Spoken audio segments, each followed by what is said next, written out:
the great conversation, but we need to get started. We have a lot to do here now. And first off, I want to call the meeting to order. Roll call, please. Councilmember O'Neill. Here. Councilmember Stone. Here. Councilmember Degree. Present. Mayor Pro Tem Irvin. Here. Mayor Neihardt. Present. Yes. And the first order of business is, of course, the salute to the flag. And the agenda says one thing, but we have a very different little treat for us tonight because we have Troop 256 with us, and they are going to bring in the flag and lead us in our Pledge of Allegiance. So please rise.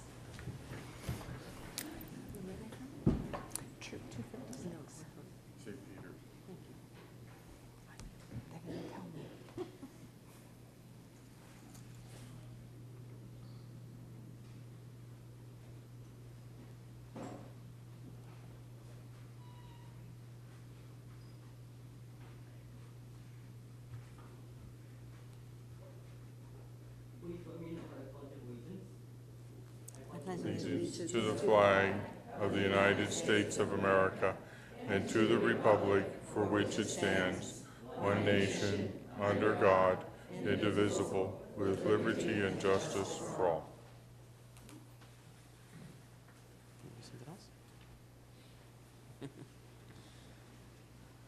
Guys, can we sit down now?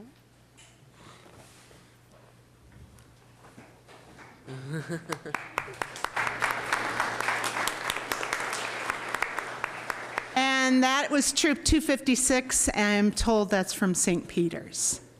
Am I correct? And you can return the flag up here along this side. Please don't go home with it. Yeah, don't go home with it. That's right.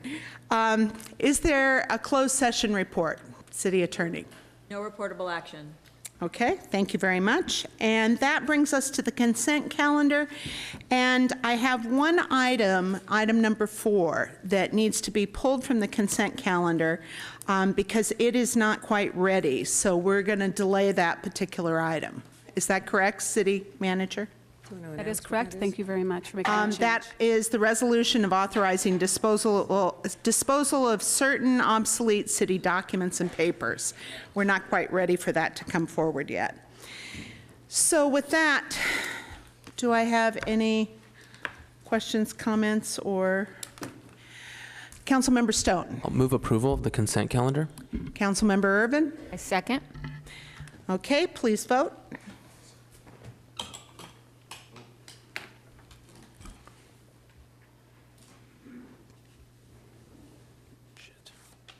Len hasn't? We're missing one. Len? There is a, No, Len, you need to vote. You, card there. There's a, I don't know if it's too late for that. oh, we do have an item on the consent calendar that somebody wants to talk about. Should we wait? Is it too late? Now. Hear them now. Okay, I'd like to. Because we're going to redo this. Okay.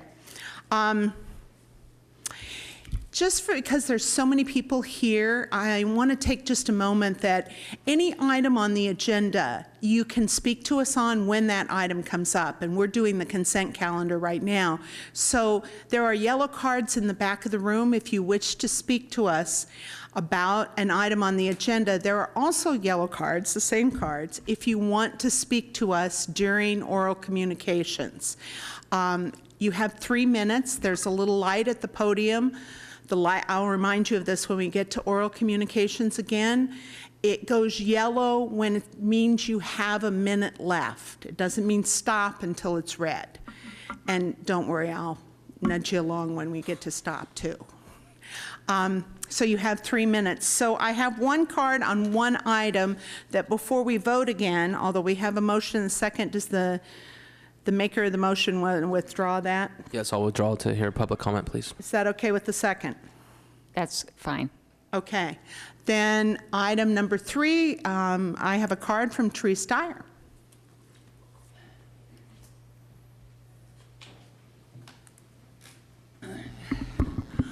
Yeah, this subject has come up before, and I'd like a clear understanding of them. Just what records are you going to destroy?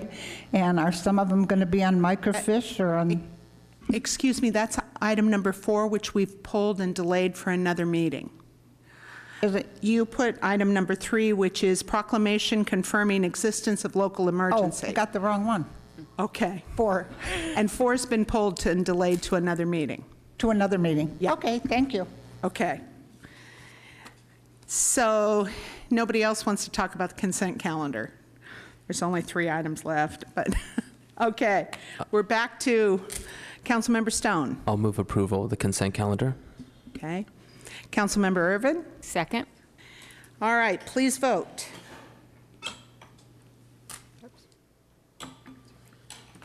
And that passes 5-0. Okay, that brings us to some presentations that I have a feeling we have a number of the people in the audience that are here for. The first of those presentations is North County Prevention Partnership from Daly City and Pacifica Coalition. And I see Mary Bear, and we got a group. Good evening. It's really good to see all of you again. So this is our youth council from the North County Prevention Partnership.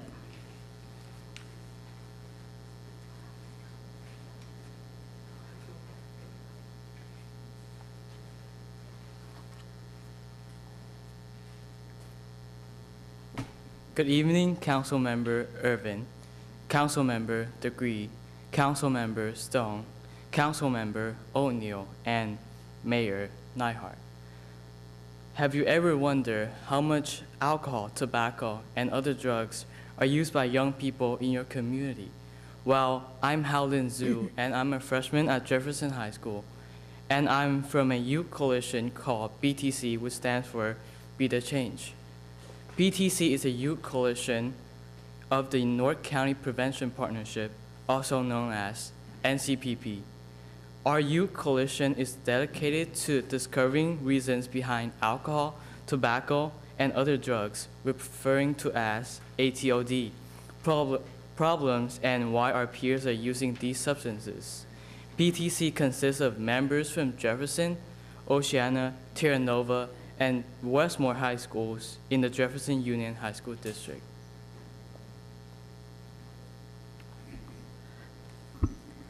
During the 2013 fall semester, we conducted a youth access survey that collected information in order to better understand these issues. The survey focused on messages, perceptions, access, and use in our community. We will now hand to you our findings and recommendations report. The survey was also implemented in 2005 and 2009.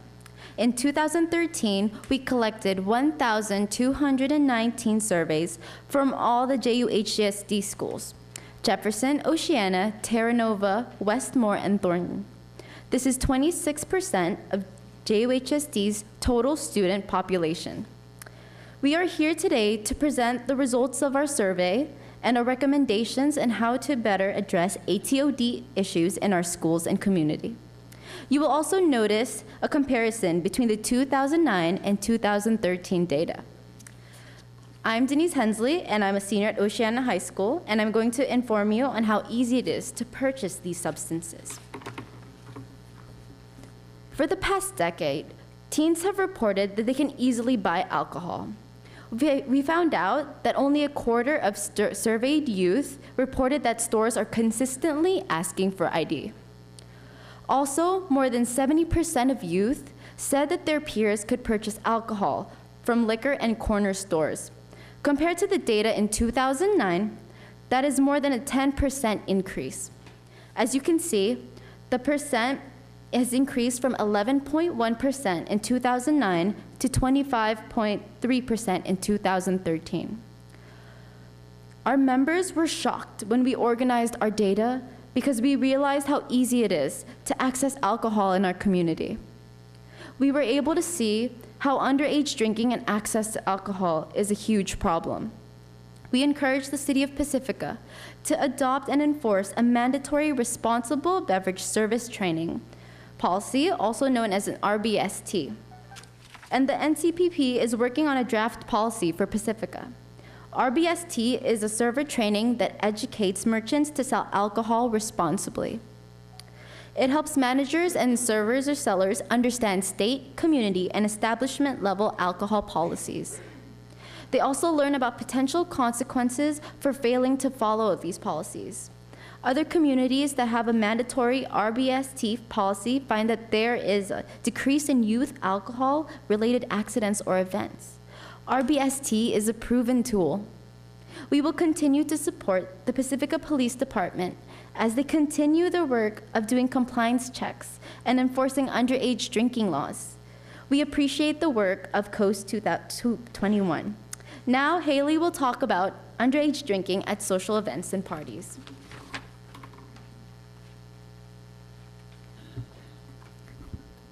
Hi, my name is Haley and I am a senior at Westmore High School. Did you know that most underage drinking happens at social events?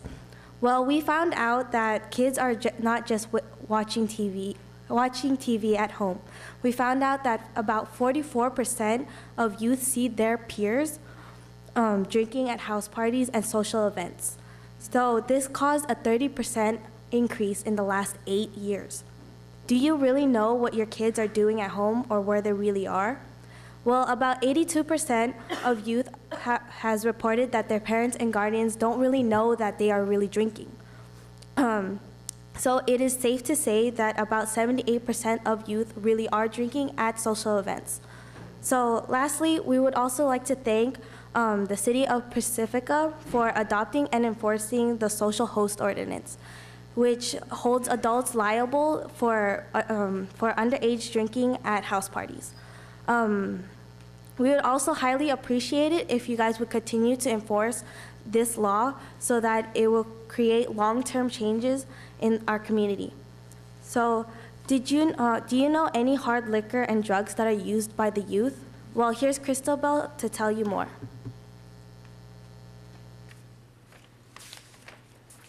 Hello, I'm Christabel Pavlon. I'm a junior at Jefferson High School. So first of all, there is no experimenting with cocaine or meth. Just one use can cause severe heart and brain problems.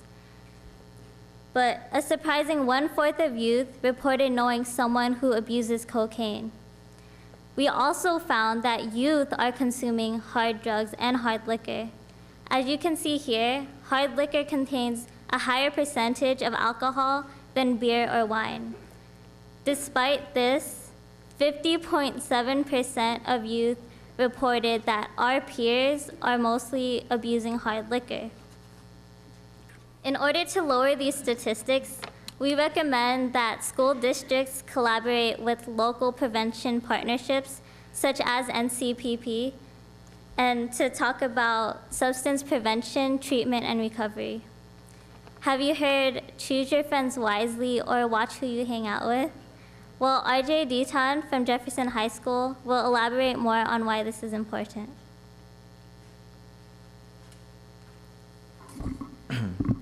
Hi, my name is RJ Deaton, and I'm a senior at Jefferson High School. We found that friends are the main influence on using alcohol, tobacco, and other drugs. Data from both 2009 and 2013 show that more than 65% of alcohol and other drugs influence are coming from friends. That's about 2/3 of youth that are harmfully binding themselves to the concept of social influence. The sad part is, the influence is about harmful substances instead of uplifting activities. The involvement of parents and guardians remain crucial in this day and age. Parents and families can create household agreements in writing. In case of emergency, parents and families can have an agreement with other parents that they will call each other if there's underage drinking or other problems happening with their teens, such as other drug use. Adopting a no questions asked policy will also be helpful. Families and parents can make the agreement to pick up their teen if they're in trouble with no questions asked. This will ensure that teens are not afraid to call a trusted adult for help. One of the main drugs that is being abused is marijuana, and Angela will continue on this next topic.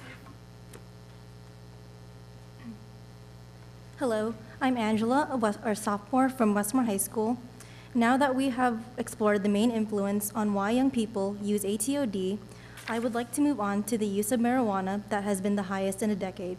In 2009, almost 40% of youth said they knew someone who abuses marijuana. But in 2013, we found an overwhelming majority of 96% youth saying that they knew someone who abuses marijuana. We've also found that there were at least 34% of youth who were able to purchase tobacco products at smoke shops. Even though they don't directly access marijuana there, these shops sell paraphernalia such as bongs, pipes, rolling papers, and blunt wrappers, etc. Other communities enforce land zoning policies that restrict access to smoke shops within 700 feet of school. By having this policy, it can limit the number of smoke shops and can also lower the use of substances at such a young age. Now I will hand it over to Christina to close off her presentation. Good evening. My name is Christina Frater, and I am a sophomore at Terra Nova High School. To conclude, our findings show that stores are still not checking IDs, house parties have become the biggest place for drinking, adults are not aware that there is underage drinking going on, hard liquor and drugs are becoming more common, peer pressure plays a big role, and the known use and abuse of marijuana has increased by 57%. These findings have made it apparent that the substance abuse has increased over the past decade and is a growing issue that we must address. Once again, we encourage the City of Pacifica to adopt and enforce a mandatory responsible beverage service training, or RBST policy. RBST is a server training that educates merchants to sell alcohol responsibly. It helps managers and servers and sellers to understand state, community, and establishment level alcohol policies. They also learn about potential consequences for failing to follow policies. BTC Youth Council cares greatly for the City of Pacifica and the safety of our youth. We propose ideas and reforms such as RBST alongside data we collected to inform the citizens, council members and citizens alike on the real opinions of teens. BTC Youth Council thanks you so much for your time and attention. With your help, we can make our community a safer place for everyone, especially our youth. We would now like to open the floor for any questions. Let's do questions of the group before we do comment, shall we, just like we do with other presentations, because I'm sure the council has comments they want to make. I know I do, but I'm curious, what do you think, have you guys talked about the impact of legalizing, medical marijuana, accessibility, those sorts of things? I mean, it doesn't sound like in your data you can parse that out, but you probably have talked about it. Anybody? We did discuss the legalization of medical marijuana, but Mary Beer, who is one of our leaders, said that medical marijuana and the use of marijuana or legalization can often lead to is a gateway drug to things such as cocaine and heavier substances. So. Okay. And are you going to do the same presentation in Daly City, since a number of you are there, I hope? Yes, we will be doing this in Daly City as well. Okay. Any other questions, Council? Yes, please. Councilmember Stone. Thank you for your presentation. It's great. And I did want to ask you about the mandatory training for merchants. I know Mary and I spoke about that a few months ago, but can you explain a little bit more in detail about what you would like to see, or maybe some examples of what else is out there with this? What do you mean, like more what we want to see? How it would in more detail about a framework, like how a training works or who sponsors it. Oh, okay. So the training would be done by the police department and also with the group that we're working with right now, and it's just to ensure that the sellers or the retailers are actually carding, the youth and know how to identify whether an ID is fake or not. And it's just to ensure that we're keeping alcohol and all those substances away from the youth. And I think I think it's important that the retailers go through this training because it's to inform them and educate them that it's not okay to sell to youth. And that's why we have ages in which youth can't be drinking alcohol or purchasing these types of substances. Great. Thank you. And Councilmember Irwin, questions?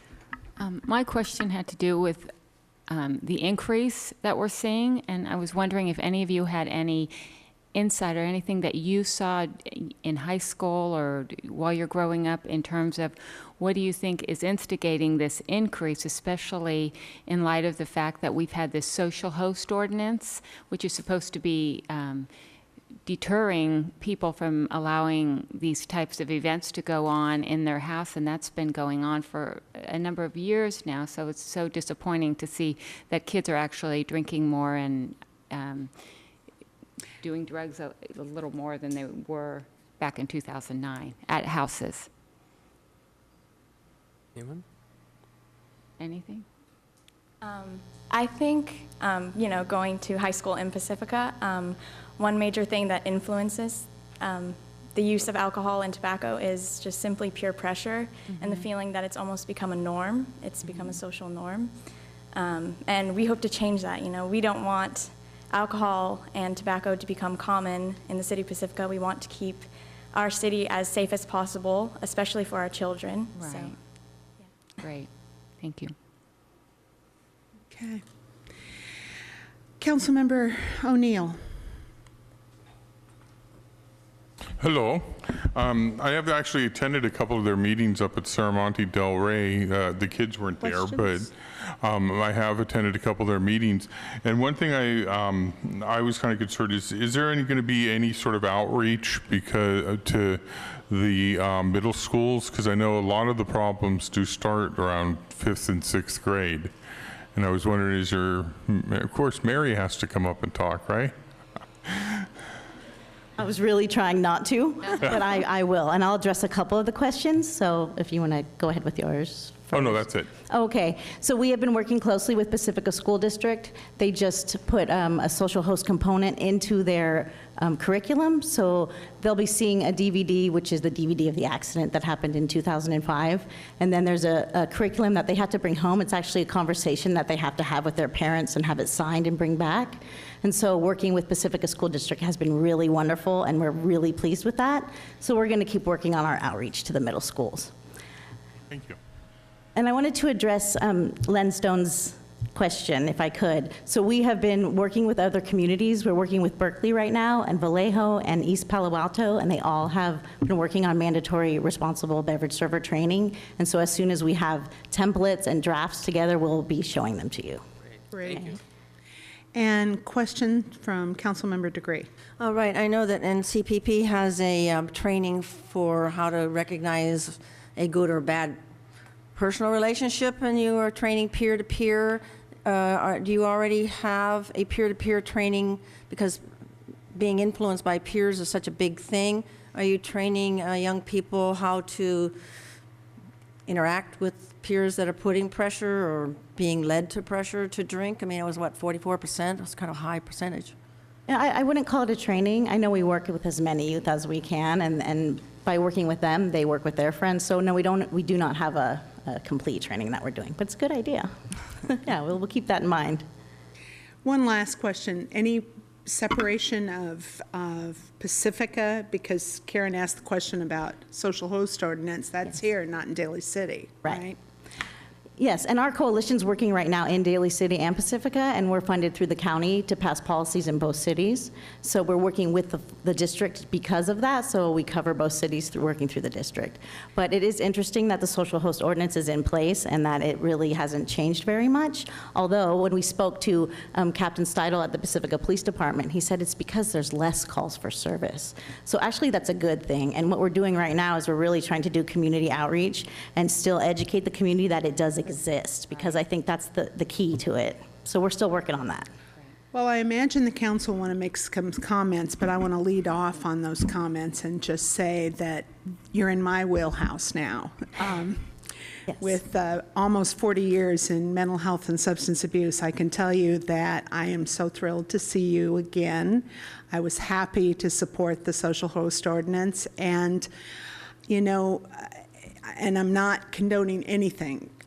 Prescription drugs, frankly, are our #1 problem in this country today, with Vicodin being the #1 prescription drug, which is out of my mind crazy. But to use a pejorative that I shouldn't use, but frankly, it is.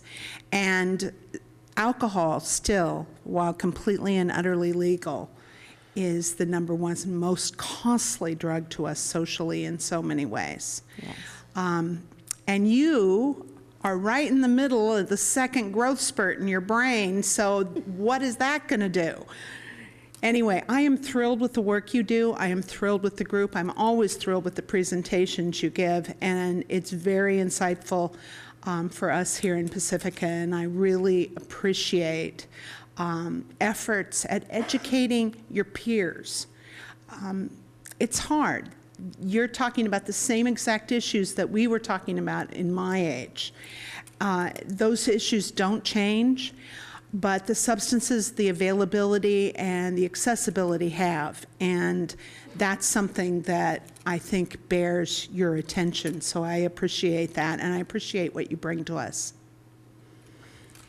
And if I could just say one more thing. Absolutely. NCPP is having a town hall meeting on April 29th, and our good friend David Mineta is flying out from I Washington know. to be our guest speaker, so we hope that as many people can come as possible to see him. We are thrilled that he's taking the time out to come be with us, so thanks. Absolutely. I got that text. Councilmember O'Neill, did you want to make a comment too? Yeah, I was just gonna kind of give applause to Mary Beer for her dedication into this endeavor. I know the tragedy that caused you to look at it, but your dedication has been very wonderful and supportive, and hopefully it will make a difference, because I know when I was on the school board, we had quite a few expulsions for this very area.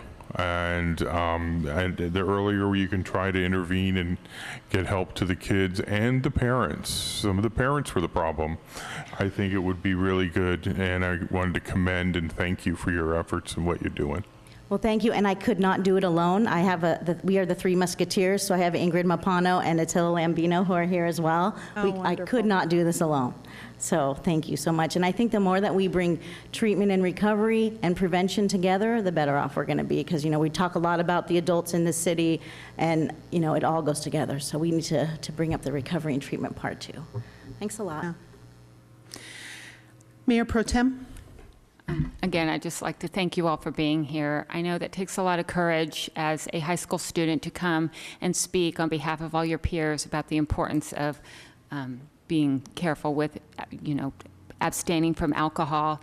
And it's just very heartening to see you all here and be able to take a stand on this very, very important issue. I don't think there's anything parents worry more about when their kids are in high school and growing up and they're out and they're at parties and potentially drinking, and the danger that's involved is obvious to many of us, but to high school students, they don't quite understand what the possible outcome can be. So I really appreciate that you're standing up for this very important topic. And also, I just wanted to mention the fact that the earlier you start drinking, the more likely it is that you're going to have complications and addictions and other issues as you get older. So again, thank you. You're doing the right thing, and it's really great that you're here. Councilmember Degree? All right, thank you, Miriam. You had a tragedy in your life, and I really honor you for stepping forward to try to do your very best that nobody else has to face that. And to all of you young people, it's really, I want to honor you as well.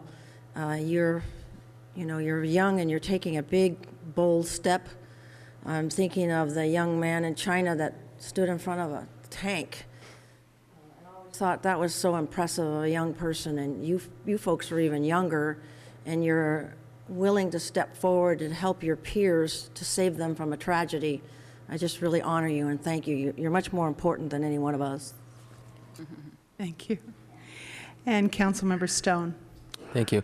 Mary, it's been wonderful to work with you over the last, 6+ years. And 8. 8 years.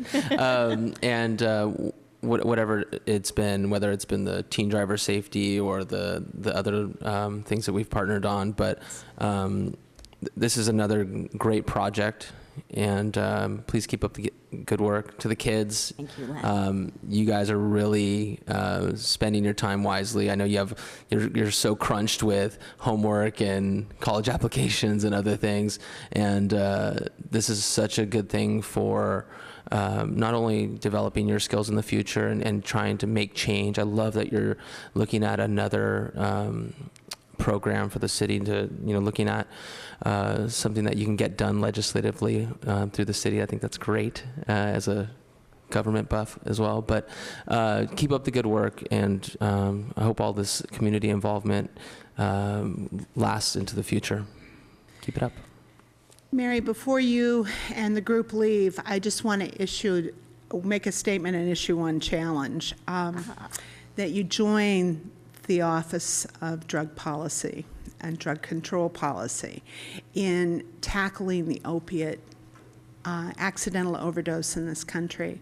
I don't know how many people here know this, but this past year, accidental overdoses on opiates passed car accidents as the #1 cause of death in this country. We have safety devices on cars.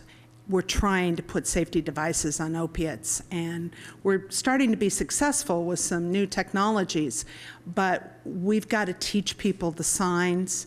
Often people are laughing about somebody snoring when in fact those are the final breaths they're going to be taking. So it happens a lot with youth, and I challenge you to take on that subject. Challenge accepted. Good. All right, thank you so much. Good job.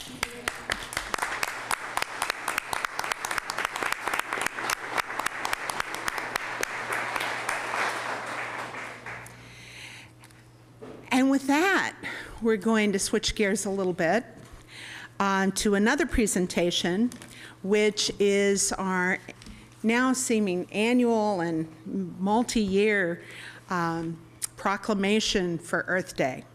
So I assume Lynn is out there, Adams, and whoever else is joining you at the podium. Does that young scout need a chair? I don't know. It'll clear out soon. Well,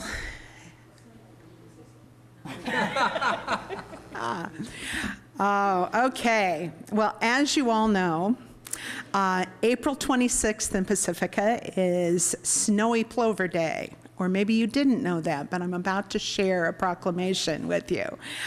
Because each year Pacifica's Earth Day is dedicated to an animal that shares with us our coastal waters, creeks, trees, wetlands, beaches, and dunes, and that is in need of protection, including the steelhead trout, the California brown pelican, the California gray whale, the Pacifica leatherback sea turtle, and sharks of the sea.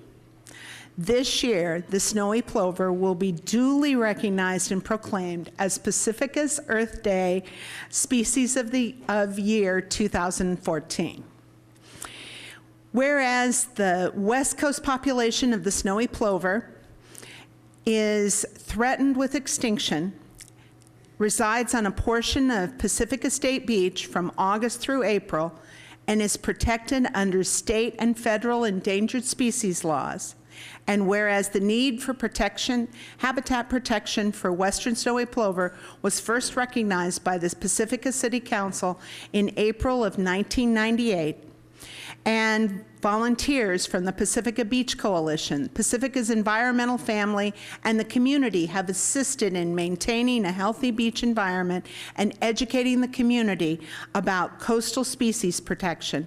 And whereas Pacifica's Shorebird Alliance, with support from Pacifica's environmental family, has maintained a census of the western snowy plovers on Pacifica State Beach and provided the data to the U.S. Fish and Wildlife Service, California State Parks, and Point Blue Conservation Science. And whereas the Pacifica Beach Coalition will provide school-wide assemblies to Pacifica students, and the Pacifica Shorebird Alliance has invited Pacifica students to make educational signage for the western snowy plover's planned habitat protections approved by the Pacifica City Council in January 2013. And whereas the Pacifica Beach Coalition has declared the snowy plover as the Earth Hero of the Year and dedicates all work done through the year to the snowy plover, and pledges to educate and inspire all volunteers about the snowy plover throughout the year. And whereas now, therefore, be it resolved and ordered that the City Council of the City of Pacifica does herein proclaim Earth Day 2014 as Snowy Plover Day in Pacifica, and further dedicates the month of April 2014 and the Pacifica Beach Coalition's 2014 Earth Day of Action and EcoFest event on April 26th to snowy plovers of the world, and invites all citizens to appreciate and respect endangered species, including the western snowy plover and all other wildlife, for their continuing survival and for people of future generations to enjoy.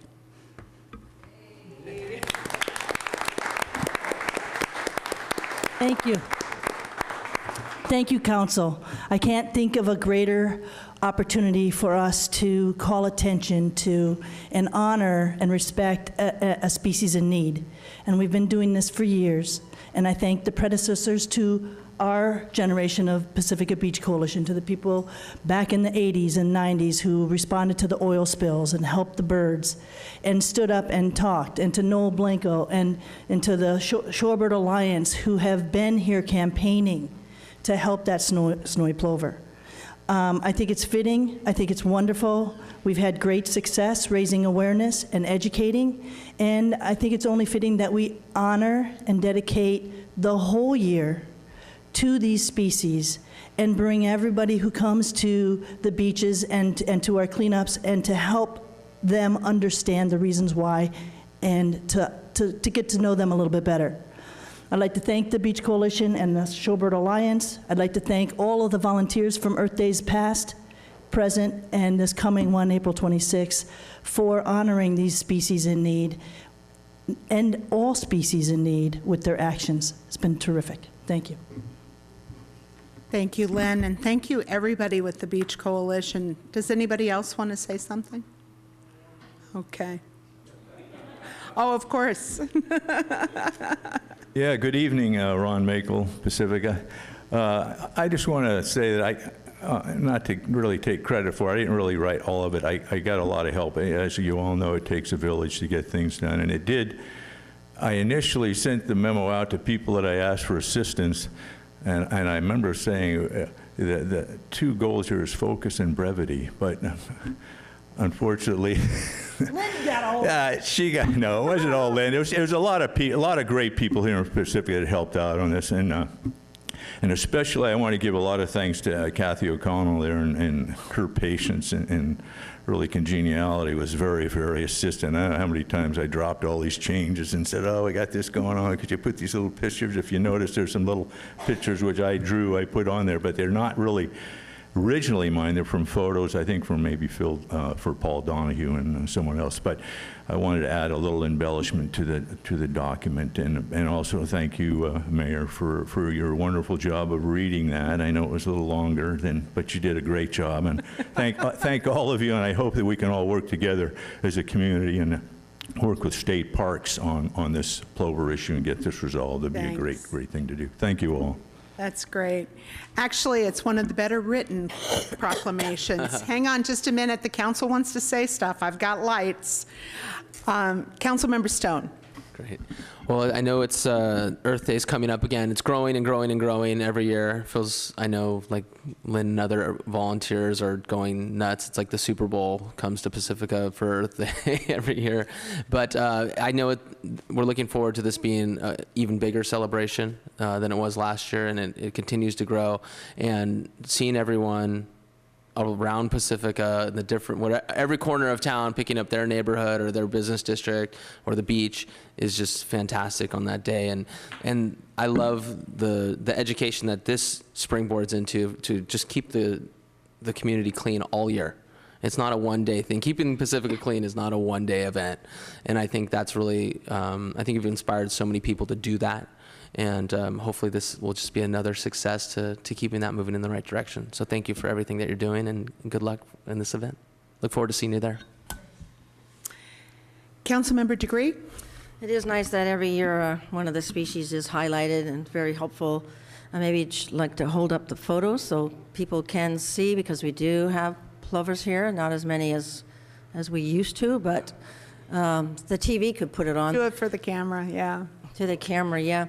And there's a long line, 1988 all the way through, and an increasing involvement of people, residents in Pacifica, protecting the plover. Really thank you. I know there's a scout troop from Good Shepherd Church that has been doing Ocean Shore school classes, and Beach Coalition, and another set of residents who are working so hard on helping us to know more and more about the snowy plover. Thank you.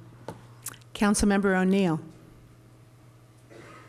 I just wanted to thank everybody there for their help in getting Earth Day started and continuing, and the work I know you'll all be doing on the 26th. So I just wanted to thank everybody for that.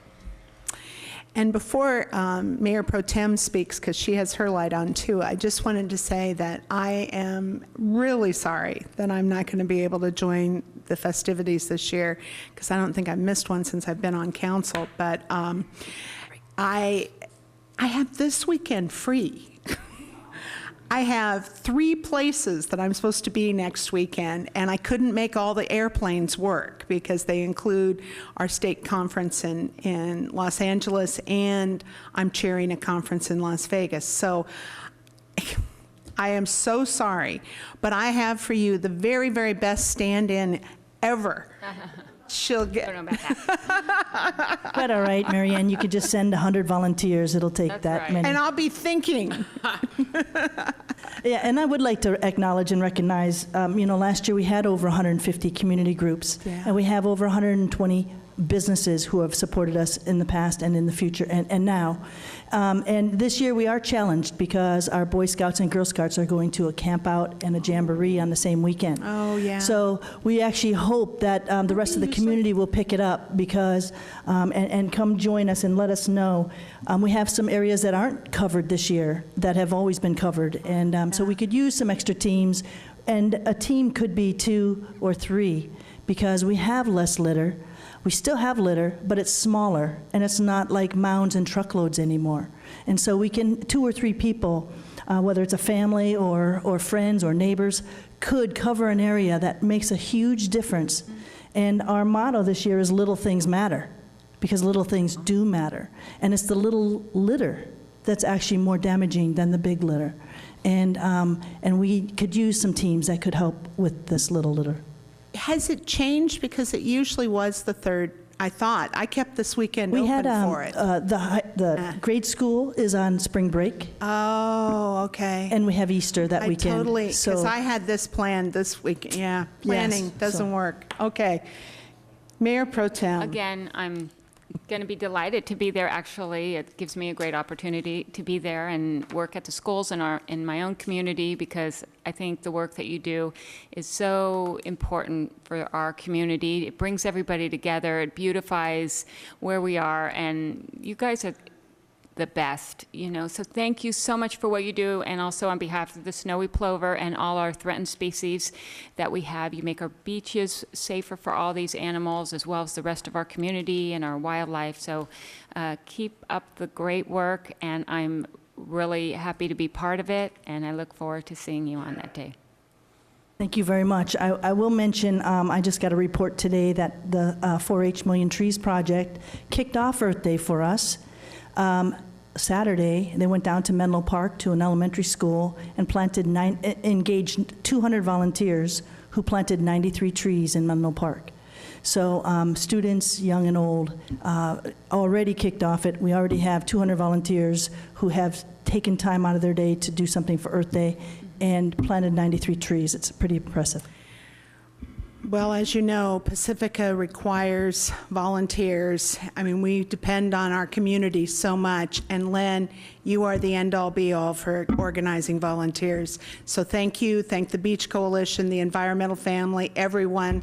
And I guess Ian wants to say something. Is that, can I help you out? Yeah, I might as well. I just wanted to mention that, you know, this year, the celebration, we're calling it EcoFest. So it's kind of evolving to a new stage here. And this year, there's so much stuff going on that EcoFest begins at 11 o'clock, so we couldn't pack it all into the time we had. So get out there, pick up your trash quickly, and then zip on over to the beach there, take the shuttle, and starting at 11 o'clock, we're going to have hula dancers and circus, and we're going to have Groovy Judy, a great rock and roll band, as well as Wall of Blues, featuring an ex-mayor on saxophone. So maybe in another 10 years, we're going to have you on saxophone. That's how that works. I used to play sax. So. There you go. We'll get Mary on sax. And we're going to have the circus there again that we had last year. So I really hope everybody doesn't wear out themselves picking up trash. Go back and celebrate at the EcoFest afterwards, too. There you go. Yeah. Thank you so much. Len, want to come up? Okay. Do you want us to come down and join you? Sure. Let's get the stuff out.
Okay. So moving on, we're done with the presentations. It was kind of one of those nights. We have no public hearings tonight. So we have council communications first, and then we have oral communications. Just to prepare you, I want to remind you again, for oral communications, we need a yellow card with your name on it, and you need to turn them in at the table in the back, and 3 minutes and all of that, and I'll remind you again. Okay, with that, anything from council? Okay, lights are on. Councilmember O'Neill. Just attended a few things. We all attended the interviews for Planning Commission Beautification. Something that is always fun is the read aloud up at Sunset Ridge. I read to 4th and 3rd grade, and that was really kind of fun. I read, "Oh no!" And then yesterday I attended the Rotary Rodeo to benefit Spindrift down at Sanchez Arts Center. Okay, Councilmember Degree. Yes, was able to go to the annual Progress Seminar in Monterey, sponsored by the Redwood City Chamber and various cities and companies. It's always excellent, learn a lot of things there. Just want to, since there's so many people here, mention that on the second Tuesdays of the month at 6 p.m. in the police station, we have our Economic Development Committee. Encourage folks to come by and participate. And on the third Wednesdays of the month, we have an open space parkland meeting, usually right here at the PB&R building on Francisco at 6 p.m. as well. And Clorinda Campagna usually is here. She really deserves an honor for showing up all the time for Relay for Life, but she can't speak right now. So I told her that I would bring it up. The Relay for Life, we all want to be compassionate towards one another, and I think most of us have known or met someone that has cancer. And we have the local gathering every year This year, it's at Terra Nova High School on July 12th, so if you would put that on your calendar. It starts at 11 in the morning. It's one of our wonderful community feelings. I mean, it's a real sense of community that people here in our own community recognize that some of us have to face severe challenges, and that includes the whole family. So it's quite a cathartic, very excellent event. It helps you to face those kind of difficulties with others. And it's just a very moving experience if you've never been, especially the candlelight at night. Thank you. Yes. Councilmember Stone. Thank you, Madam Mayor. Just have a couple things to bring up today. First off, I couldn't remember if I mentioned, because I received the letter a couple of months ago, but for those in the audience, the council sent a letter of support to the Coastal Commission for the Holiday Inn expansion that was appealed. And they did send me a very nice letter. It was addressed to the mayor, but I think they thought I was the mayor still. But so it was a very nice letter thanking us for our support, supporting their Holiday Inn expansion. So I wanted to pass that along to the rest of the council, and know that our efforts weren't unappreciated. And also, I just wanted to say, or mention the Devil Slide Trail and all the cool pictures that are out there. Like on Facebook, you can go out, their family, their kids, their parents that, are from, or, not from the coast, and they're taking them up there. And it's been a really great thing to see all the community pictures, and there's a lot of enjoyment coming from that. And that's been a real joy. So do remember to take the shuttle, the free weekend shuttle, and you can get that schedule on the city website, and it makes it a lot easier. And there's limited parking up there, so hopefully that'll help once that's ridden a little bit more. And then the last thing I wanted to bring up for council is at the Linamar Beach parking lot. As we all know, there's charged parking now, but there's the 30-minute spaces that are right there in the front. And a number of people have brought up that it would be nice if those weren't in those prime locations, especially the people that are locals that are using the beach a lot, that are there, they have their passes on the weekday. And there was discussion about moving those spaces maybe to one of the other sides, so that people could still access the beach and have those 30-minute spots. Just so people know that those 30-minute spots are part of our agreement with the Coastal Commission to get our permit. We had to have those 30-minute spots. But I'd like to ask the council if it's okay that the Parks, Beaches, and Recreation Commission review the possibility of moving those spaces to a place that's not right in those prime parking spots, if that's okay. If there's any objection to that. It's kind of their function. We can't actually talk about it, so. Yep, I'm just throwing that out to the city manager, and can go over the next steps on that. But I think it's a good thing for, because PB&R oversaw it before, it's in their wheelhouse. Okay. We can get that to happen. That'd be great. Right. Thanks. Mayor Pro Tem. Hey, I attended a beautification committee, and we talked about all the wonderful projects that are going on along Linamar, the Linamar medians, and they're being sponsored by private citizens. Susan Bologna of Vision Seaside Spa, Mike Durkin, and of course our water department have all sponsored one of those medians, and it's really doing a wonderful job of beautifying our community. And we also talked about future projects, potential summer projects, or other things that we might be interested in. And so if anybody is interested in sponsoring a project, we'd love to hear from you. And then I went to a tour of Devil Slide. The Chamber CEO, Courtney Conlon, hosted 30 travel writers to come and visit Pacifica and see its beauty and its amazing, breathtaking vistas. And we were hosted by Courtney along with a geologist and the parks director. So it was just such an amazing trip. And I, again, would encourage everybody to go see it whenever they have a chance. And please do take the shuttle. There is limited parking up there, so it would really benefit everybody if you got to know the schedule and took the shuttle. you'll really love it if you haven't been able to see it yet. And I also attended a City and County Association of Governments board retreat, and that was hosted by our Mayor Neihart. It was amazing. It was all about the Plan Bay Area, One Bay Area plan, and this is a lot about transportation and housing and how it's all going to go together and what we're going to do about some of the issues that we're facing now in terms of affordable housing and transportation issues. So that was great to be part of as well. Great, thank you.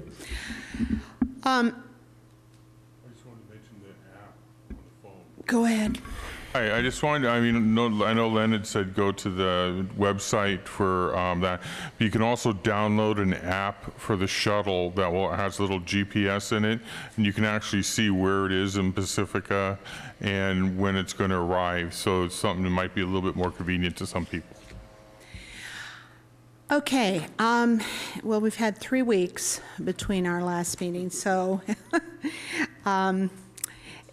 I do want to underscore once again that it was a reminder doing Meals on Wheels delivery that seniors, some of our seniors, the only person they see is the person who comes to their door that day, and how vitally important that service is. I can't underscore it enough. The same day I did the Mayor's Walk for the second time. This time we were at Pedro Point Shopping Center, and I had Chief Tassa with me along with Captain Steidel, but the real man of the hour was Van Ocampo, our Director of Public Works, because we'll be starting construction on the San Pedro Creek Bridge. And so there were we were handing out reminders, but most importantly, we were answering all those final questions that some of the shop owners had. The good news is everybody already knew, so the public outreach has been very good in the shopping center and around there from our Department of Public Works.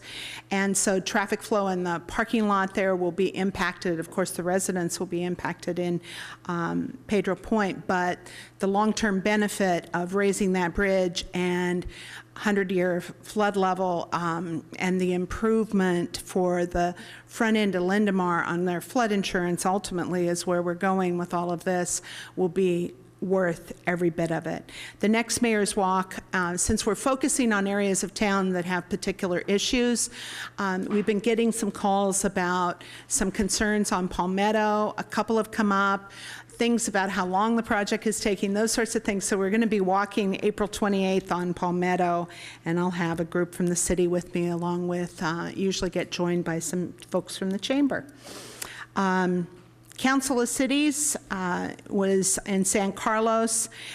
We did a really interesting discussion. First of all, everybody was there, but it was a great discussion on shared city services, including the great training programs that are being done that are shared across the county. I found that very helpful to sort of learn about how we're sharing resources and improving things for everybody. And the next meeting I want you to prepare for, because it's our sister down the road here, Half Moon Bay is hosting also on the 28th of April, and our panel is discussing 18 months worth of realignment impact. So Sheriff Monks will be there, the chief of parole, one of the DAs, John Reed, representing city chiefs, so it'll be another pretty wide-ranging panel discussion. So I'm looking forward to it, and I hope you all join me. In addition, we did have the retreat, as Karen mentioned, that I chaired for CCAG. We had both the association, CCAG is the City and County Association of Governments, which is our single, for those of you that don't know, our single biggest funding source for approval of transportation monies, road construction, street construction, bike pathways, congestion management, shuttle monies.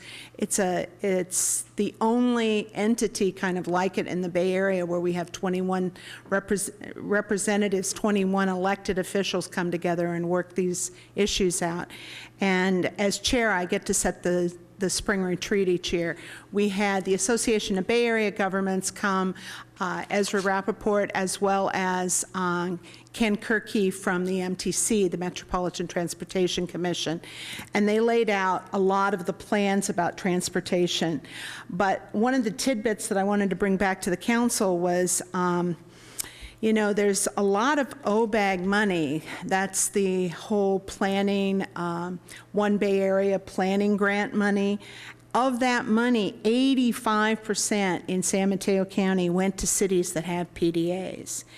And so I've begun kind of poking around, and George White also came with us, the idea of where we might have some transportation-related housing, and I've been talking to people about that because making that connection straight up the hill to BART, especially in the north end, could really improve things. And more important than that is this lack of sustainability for affordable housing. And when we're talking affordable housing, folks, in the Bay Area, we are not talking low income.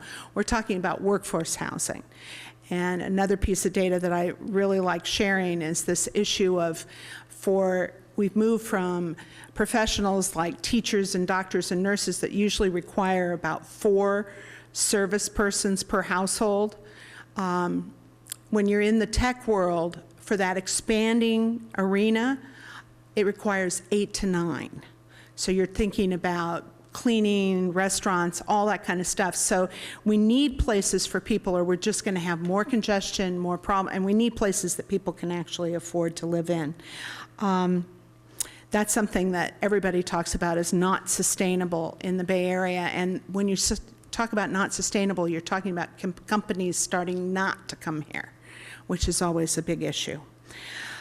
This was discussed at Progress Seminar this weekend, which I got to enjoy with our city manager who went along. I know as Mayor Len Stone went last year, I cannot say enough about us being there. Sue DeGree was with us as well. This weekend, you drove down each day, but it was one of those opportunities that is rare to hear some incredible presentations that are absolutely relevant just for San Mateo County. And it is just a meeting of people all working on the same issues in San Mateo County. But the panel discussions were probably the highlight, even though the speakers were great. And one thing I wanted to mention, and if you haven't seen it, I want to share and encourage you to look at it and learn about it, is the Big Lift. We are, I think, in a very positive way in San Mateo County, using some of the excess income that has come in to fund getting everybody to grade level reading by 3rd grade at 80%. We're only about 42% right now. Reading at grade level, every child in the county at 80% by the year 2020. So the huge push is going to impact childcare, and starting with work basically for 3-year-olds, preschool. So my comment on that panel was, if you're looking at it, we're going to have to also deliver services such as mental health in a much different way as well. And Carol Groom, Supervisor Groom, was absolutely in agreement and spoke with me about that later, which I'll say more about in just a second. ABAG General Assembly, Association of Bay Area Governments, is this week on the 17th. Carol will be joining as our representative, and being on the executive board, I, of course, will be there as well. That same night is Daly City Youth Health Center's big spring auction. And I want to congratulate, actually say thank you to Mike Varney and Jennifer Ball, who will be honored at that event with their most prestigious award for volunteers and support. And they have been incredible, actually saving services in Pacifica at Terra Nova High School that were about to be cut because they didn't have enough funds. And Mike and Jennifer stepped up, so I can't say enough of a thank you to them. Some of you may know them as the Finger Puppets. The Climate Action Plan, just so people know and have it on your radar, is slated to come back to us in May. We really tried to push for Earth Day. It's just not possible to get all the rewrites done, but it is slated to come back to us in May. I've also gotten a couple of comments about general plan update from folks, and I just want to make sure on the record everybody knows there is a draft that we're looking for comments from people. It's the whole draft that's on the website. It's not done. We will have more public meetings We will have some more feedback sessions. The council's only had one bite at it, really, and it was just a bite, and it comes back to us for discussion and review much later. So this is not a document that is done by any means, and I want people to be very clear about that, because I've seen some misinformation out there. So I'm just responding to that.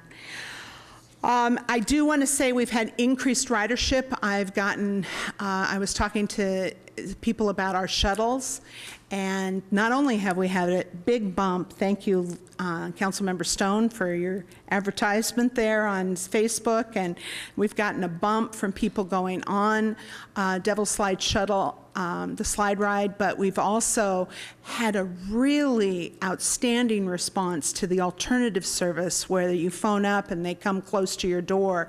That is going very, very well, and we'll probably fund more of those with Samtrans, so I'm excited about that.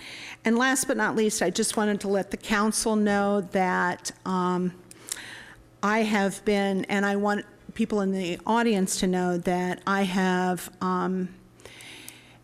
in the wake of a tragedy here in Pacifica, I have been in touch with people in San Mateo County talking about how we provide services in crisis for mental health. I cannot stress enough the need to have access and to have access to mobile assistance teams, other kinds of things. I've begun some work on that, also through the Veterans Council. So I'm continuing to go forward and explore how we can improve our services here on the coast.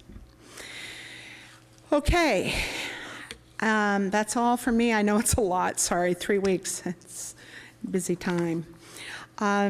So that brings us to oral communications, and I have a number of cards, but I don't have nearly the number I see in the audience, so I'm wondering if there are other cards out there somewhere. But I'll start with what I have.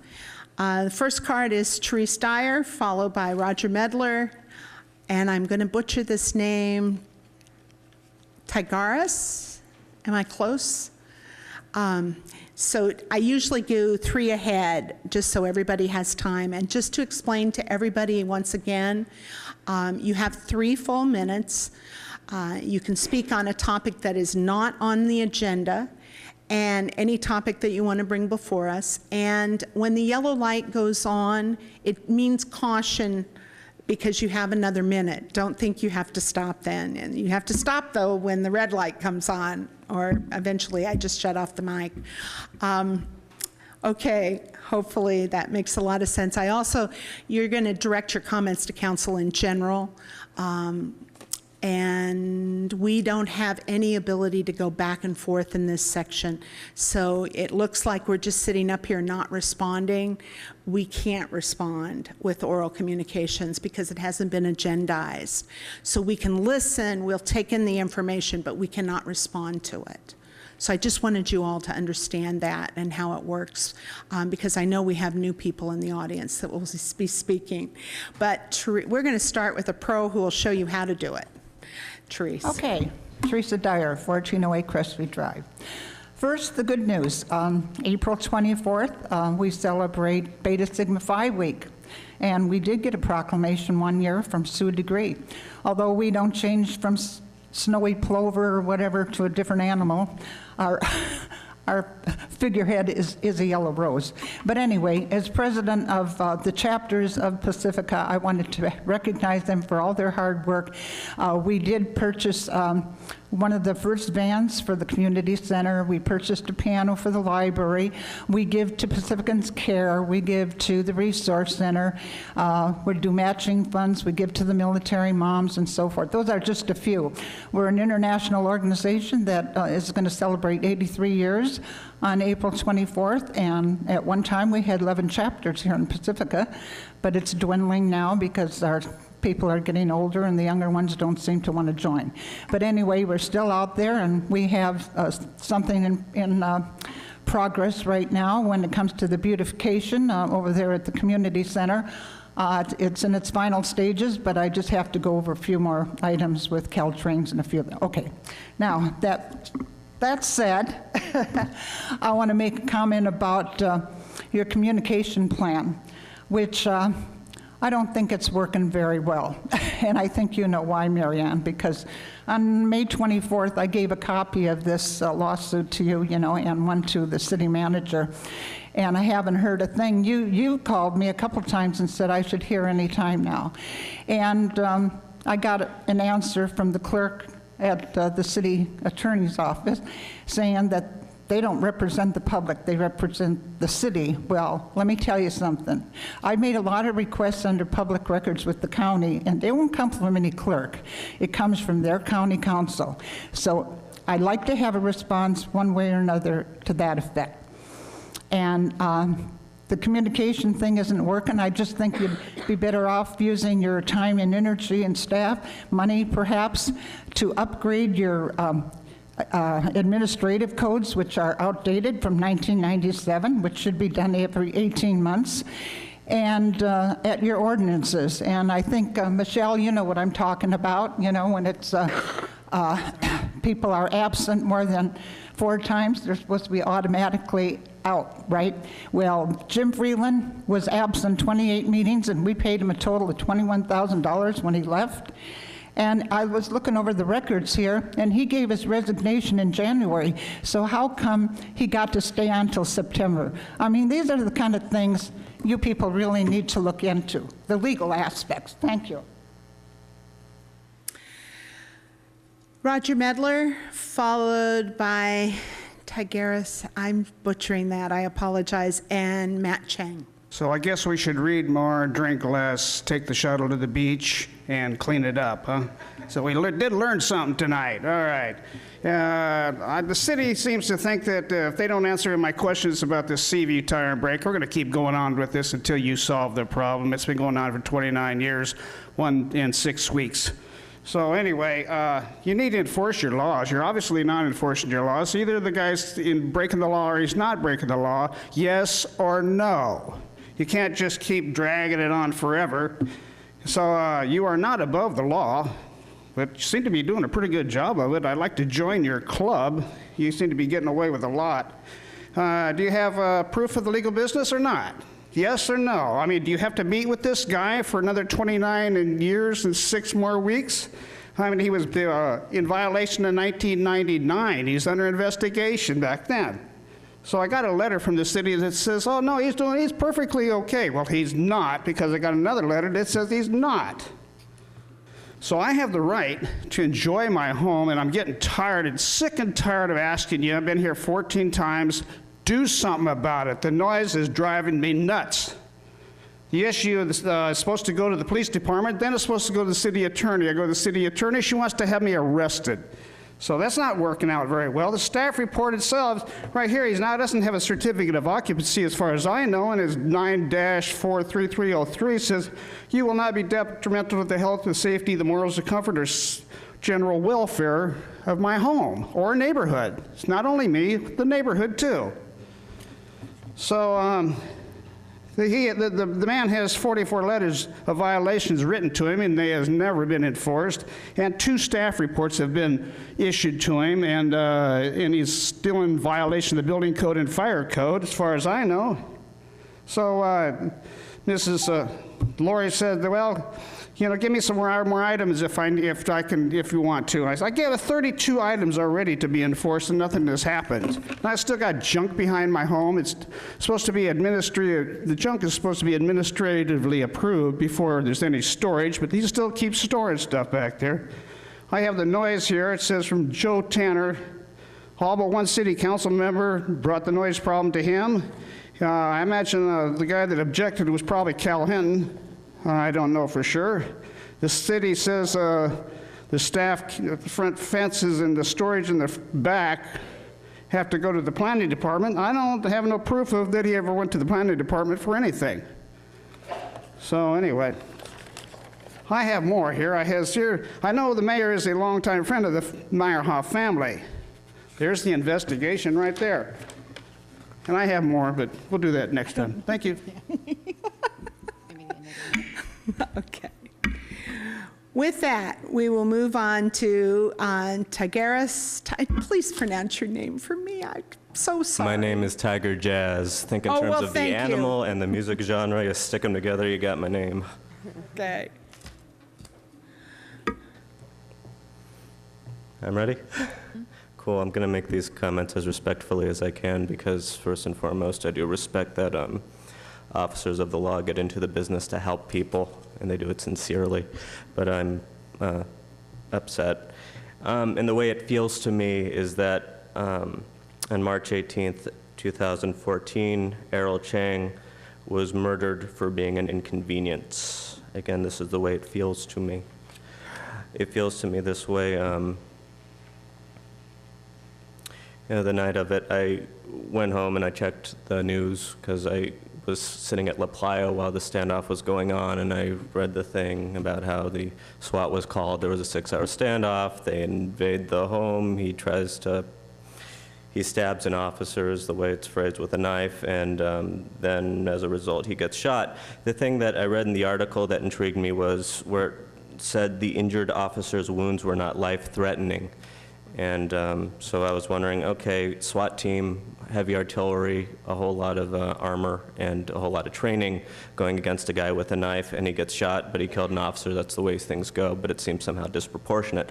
Then the next day, I learned from reading from his family that he was deeply mentally ill and was having a deeply mentally ill moment, and that his family had called him to help him.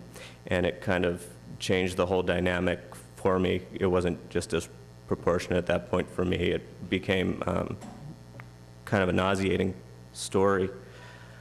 I asked an acquaintance of mine on SWAT, who apparently was there, what kind of experience they have in learning about dealing with the mentally ill. His response was extensive training.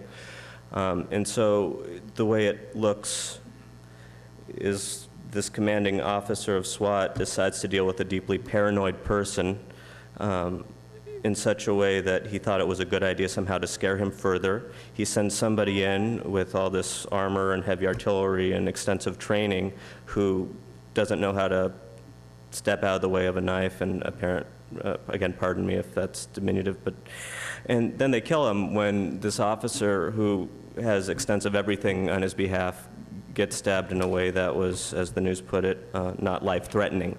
For a not life-threatening offense, his life was taken.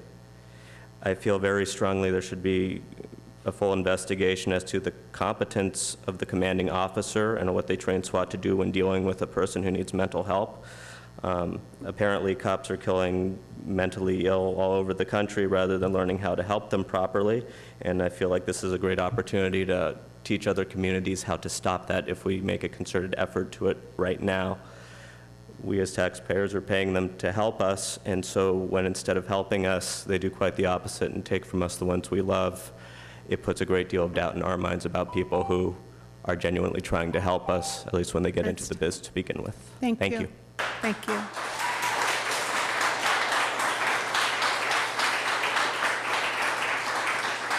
Matt Chang, followed by Angola, and I'm butchering names, but it's Delia? Delia? Okay. Matt.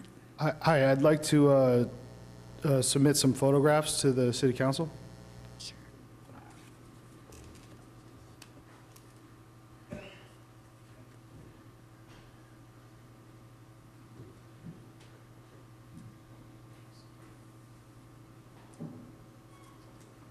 Hello, my name is Matt Chang. I'm the brother of Errol Chang, who was murdered by the Daly City SWAT team and Pacifica Police Department.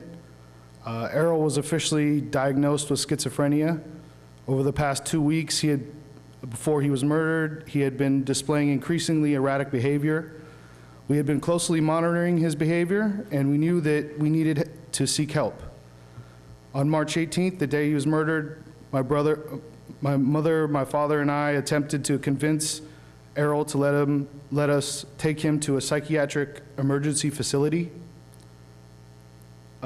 Because of his erratic frame of mind, we were unfortunately unable to do so, and we felt we had no choice but to call 911.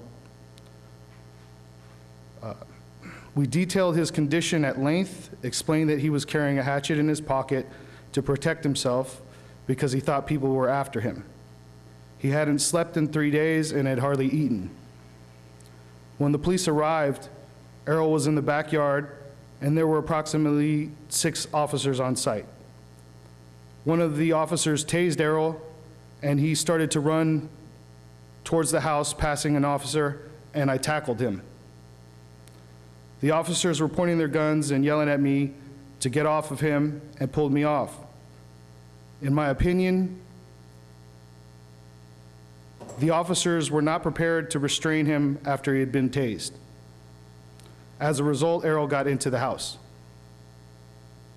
At that point, the police informed us that they considered Errol a criminal for brandishing a weapon at officers and not an innocent person with mental illness. After only 6 hours, the SWAT team drove a tank in front of my brother's home. He then began to communicate with them through a window. They tried to convince Errol to come out of the house over a loudspeaker, which failed. They shattered the front window and threw a black box containing a phone, but he did not answer. They then smashed the remaining windows and launched a series of flash bombs into the house. On several occasions, as you'll see in the pictures, Errol was leaning out of the front windows with his arms outstretched, the universal gesture for surrender. They then seized the home, a decision which not only resulted in my brother's murder, but also a member of the SWAT team was allegedly cut on the forearm. It's obvious that these procedures and tactics do not work. Matt, can you wrap it up, please? I have a bit more. Can I go? I know. I'm going to, Extend it. just for this circumstance, and because you're his brother, and you have my deepest condolences. Okay. I'll try to go as quickly as If you can possible. do it in a minute, please. It's obvious that these procedures and tactics do not work. He was in an extremely paranoid state. He thought people were trying to kill him. And every tactic the police used made him more agitated and his paranoid fantasies a reality. My family, myself, and many members of the community want to know what will be done to change these procedures and tactics used by the police when dealing with a person with mental illness. Also, will Internal Affairs or the FBI be called in to investigate the police actions and excessive force used against Errol? We are obviously devastated by the loss of our Errol and the incompetence and mismanagement of the situation by the Pacifica and Daly City Police. Also, the police left 6 flash bombs in the house where my father was living. 2 days after my brother was murdered, I received a phone call from Sergeant Glasgow that they had forgot to remove the flash bombs from my father's house and admitted to me that they were potentially dangerous because they didn't know if they had all been detonated. These bombs could have gone off and caused a fire or even worse. This level of incompetence is just unbelievable and unacceptable. Who is going to be held responsible for this? How is that protecting and serving the citizens? Thank you.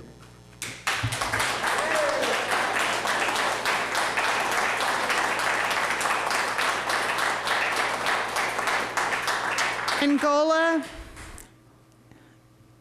Dalia McGrath, okay, Ian Butler, and Claudia Reinhardt. Is Angola going? Not here? How do you spell it? Angola, DeHartini? DeMartini? I can't read it. Is this person here? Okay. Does that say Angela by chance? Oh my God, that's an O.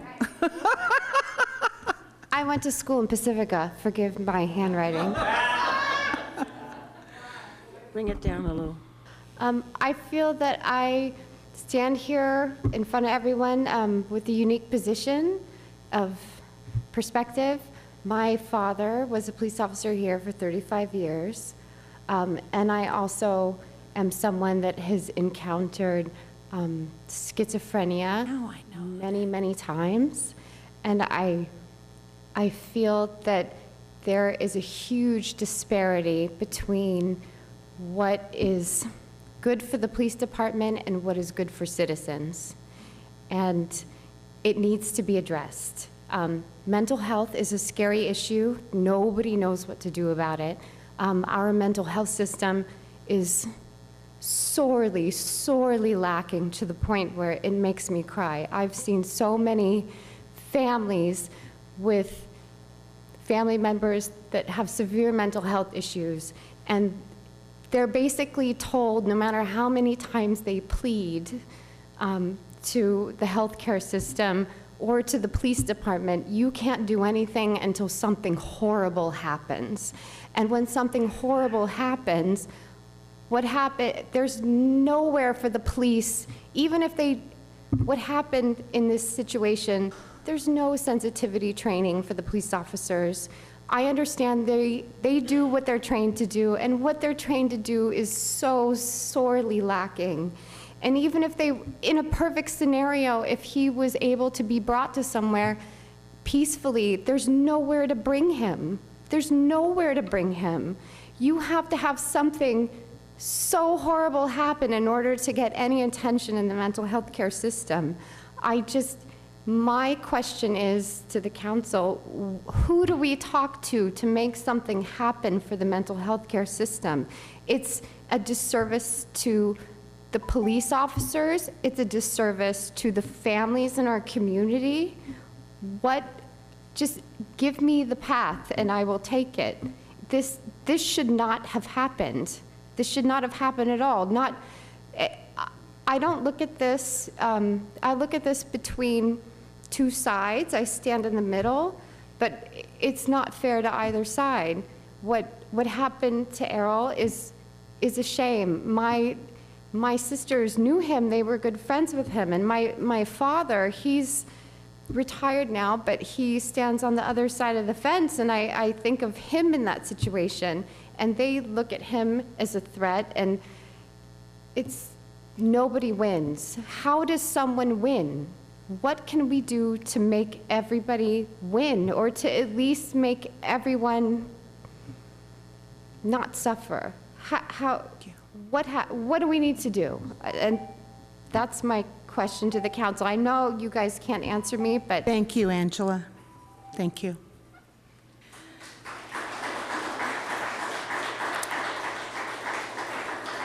Dalia McGrath, Ian Butler, Claudia Reinhardt. Am I probably not pronouncing that right either?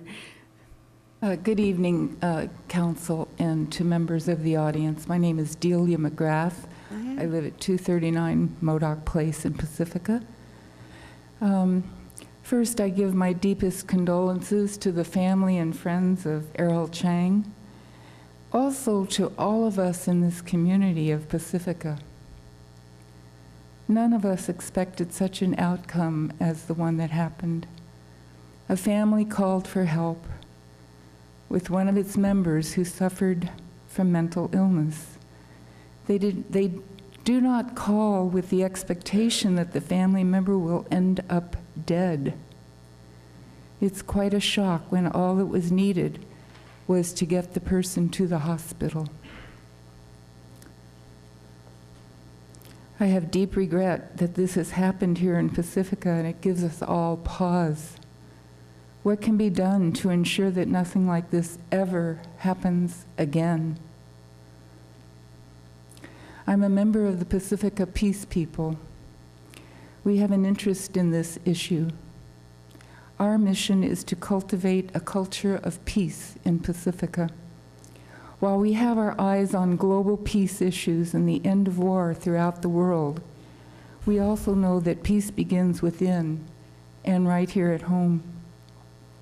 If our law enforcement services are inadequate to serve every member of our community, including those members who suffer from mental illness, we definitely see our role as bringing our community together.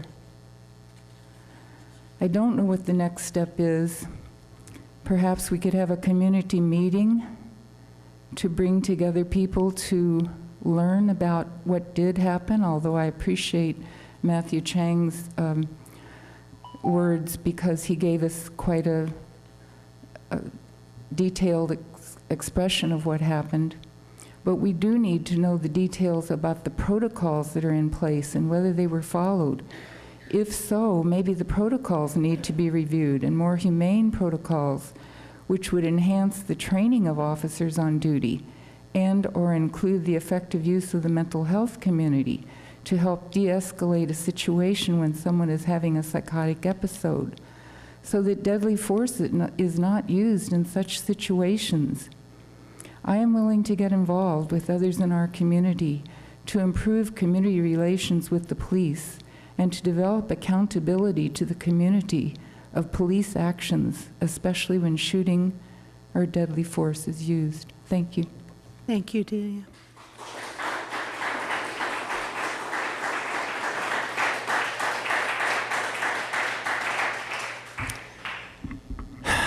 Ian Butler.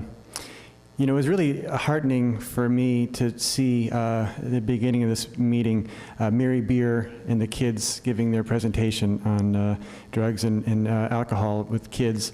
We all know that her crusade began 9 years ago when her daughter was killed in a horrible drunk driving accident. And when that kind of thing happens to a person and to a family, they try to find a way to channel that grief that they have, and Mary's gone on this amazing mission to make sure that we're a safe community where stuff like that never happens in our community again. And I've watched her voice grow stronger over the years and watched her make more and more networks, and it's been really powerful. With the Errol Chang, his brutal killing less than a month ago now, I feel that a similar kind of a tragedy has happened in our community.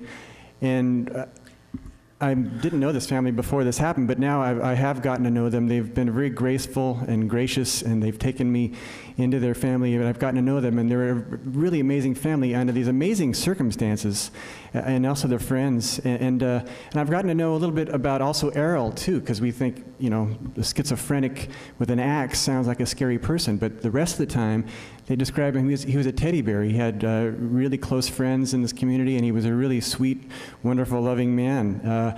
You know, I'm sure at that moment, he didn't seem like that kind of a man, but he wasn't himself at that time. But, you know, I think that, I suspect that this family, for many years, we're going to be working to make sure that this community is a place that it's safe to be somebody with mental health issues, that we work to get the support they need to prevent a situation like this from even starting, and to give tools to families to deal with this kind of thing, but also to change the way that we deal with these things, so we don't treat a person that's going through a difficult situation like this like a criminal. And, you know, I'm not really quite sure at what level this is going to happen. We were talking to Jerry Hill about it this morning. We're going to talk to the county supervisors, talking to the city council. But I think at every level we need to start looking at this. And you know, if this can lead to a better way that we treat these kinds of situations, then at least there will be a somewhat better you know, positive outcome can come from this as well. And I just want to give my condolences to the family and to the friends. They're really beautiful people, and I look forward to watching them, their voices grow and become stronger, just as Mary Beers did. Thank you.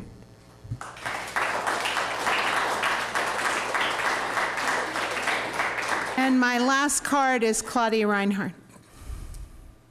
Thank you. I wanted to give support to the Be the Change Youth Coalition and give you guys some information about alcohol education, because I wasn't sure by your responses if you knew this stuff already. I know it from my employment. Basically, the ABC, the alcohol beverage control people, sell and issue licenses to people to sell alcohol. And they require the people who own the licenses to take a training, which is kind of smart. And then they have to do it every 2 years, which hopefully they keep up on. And it might be part of that. You have to pay fees all the time and stuff, so hopefully they're on top of that. But so if I own a license at a liquor store, I don't have to ever be there. I hire a staff and they're there. They're not required to take the training. So the option, I hope that, I don't know if city government can do this, but it'd be really nice if you could put a policy in place where people who work at places that sell or serve alcohol also have to do a training, like the California food handler card. If you receive food, serve it, prep it, clean up after it, whatever, you have to have a food handler card. And that's a California state law. But they don't have, I don't think they have it the same thing for people who serve alcohol. They have to be monitored by people who are trained, but they don't have to be trained themselves.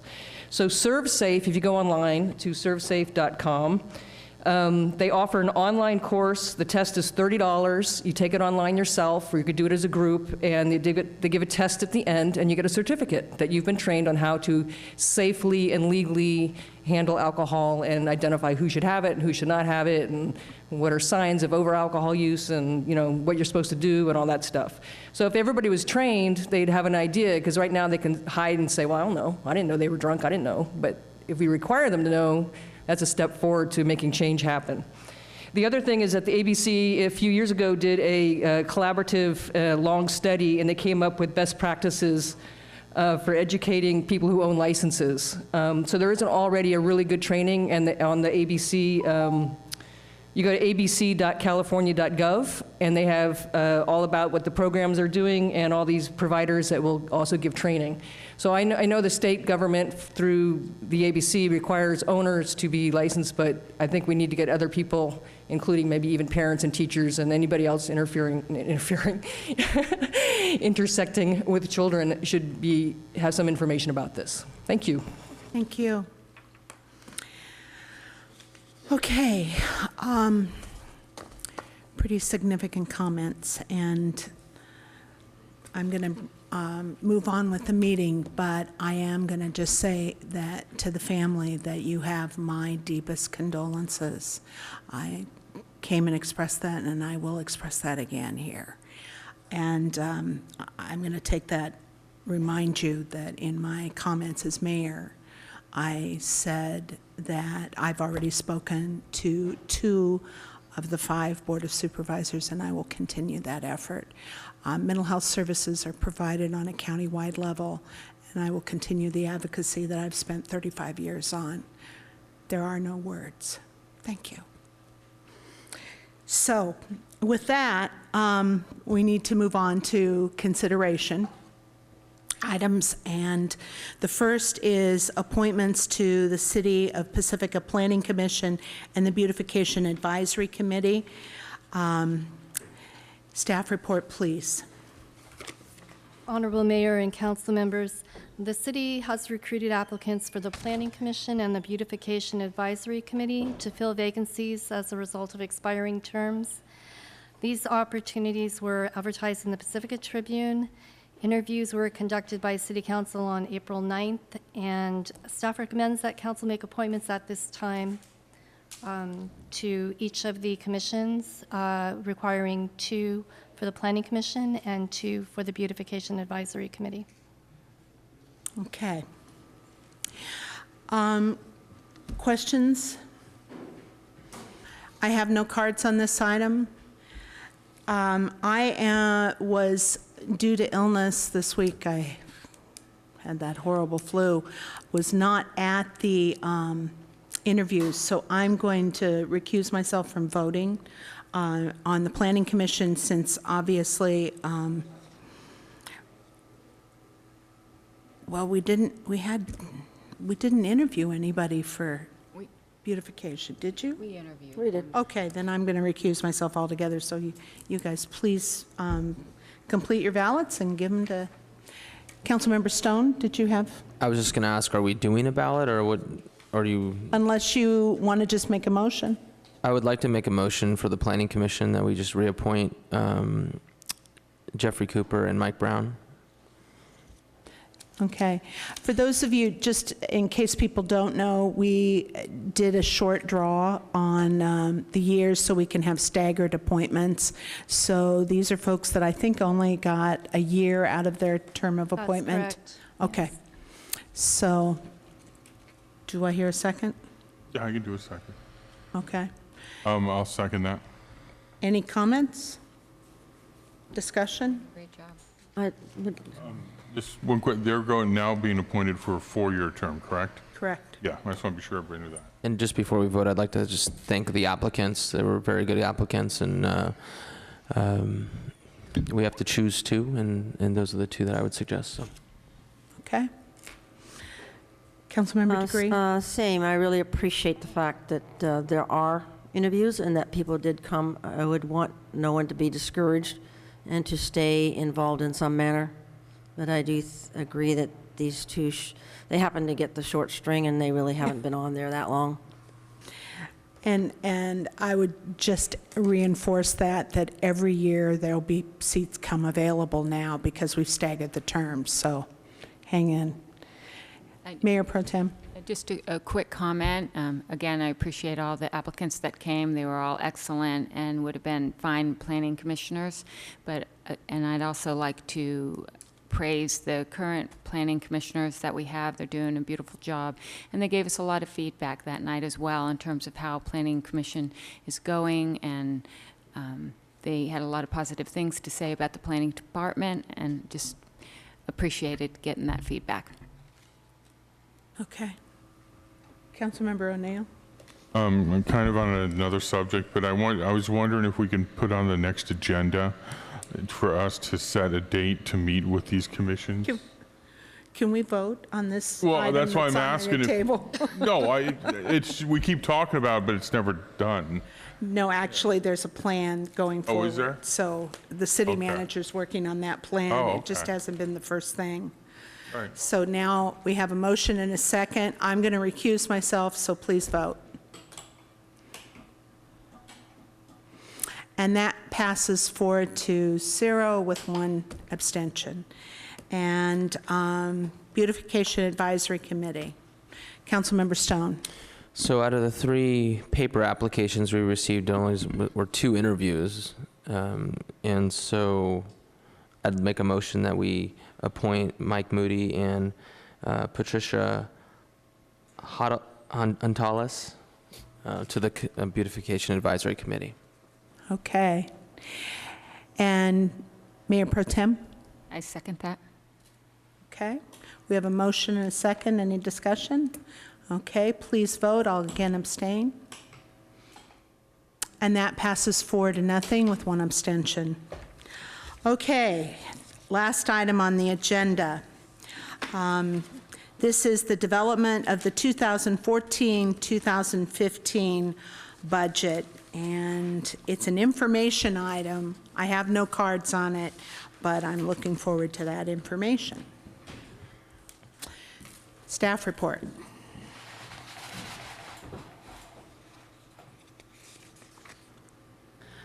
Good evening, Mayor Nyhart and council members. I am Lori Tinfo, the city manager, and I'll be making the presentation tonight with the help of Ed Vanderhey, who is our IT manager, and so we're going to do this sort of tag team. Bear with us with the logistics of the presentation. So the report starts with a little bit of background in terms of what we've been through for the past 5 years or so. And tonight just starts the process for looking ahead to next year. So the actual presentation includes, as I mentioned, some history. I'm also sharing with you the long-term financial outlook and then how that plays into what we're preparing for next year's budget. As Mayor Nyhart mentioned, this is not an opportunity for direction. This is just informational, more as background to set the stage for what you're going to be hearing in 2 weeks, which there's also a timeline as part of this presentation. But I am going to be sharing with you some of the concepts that we're exploring at the staff level to bring forward in order to present a balanced budget. And again, this is information only. So looking back the last 5 years or so, like most cities in California, if not all of them, we've been through some very challenging fiscal times, and we've kept the budget in balance through a number of strategies, and they're listed here. We've used reserves earlier on. We've increased fees and charges. We've looked at, or we've actually taken steps to reduce staffing levels. You might remember that over the last 5 years or so, we're about 12% fewer staff now than we had 5 years ago, and that's touched every department. We've also negotiated concessions, and what that means is we've reduced staff compensation as part of the strategy to balance the budget over the past 5 years. There's more on that on the next page. So just to highlight a few of the areas, We've increased pension, or employees have agreed to increase pension contributions, and now employees pay between 8 and 12%, and it's based on the benefit that they receive. That translates to real savings for the city. About $2.76 million every year is saved because the employees are paying those costs. We've also negotiated caps on the city's contribution to healthcare costs. Currently, employees pay the annual increases each year, and the good news about that, or how that helps us, is it makes the cost more predictable for us year over year. The employees have also agreed to frozen salaries for the last 4 years, and a number of other changes, such as reducing vacation and sick leave balances. So that's sort of a look back. So let's talk about today and tomorrow. We have, as a city, used financial modeling tools to help us forecast what to expect over time.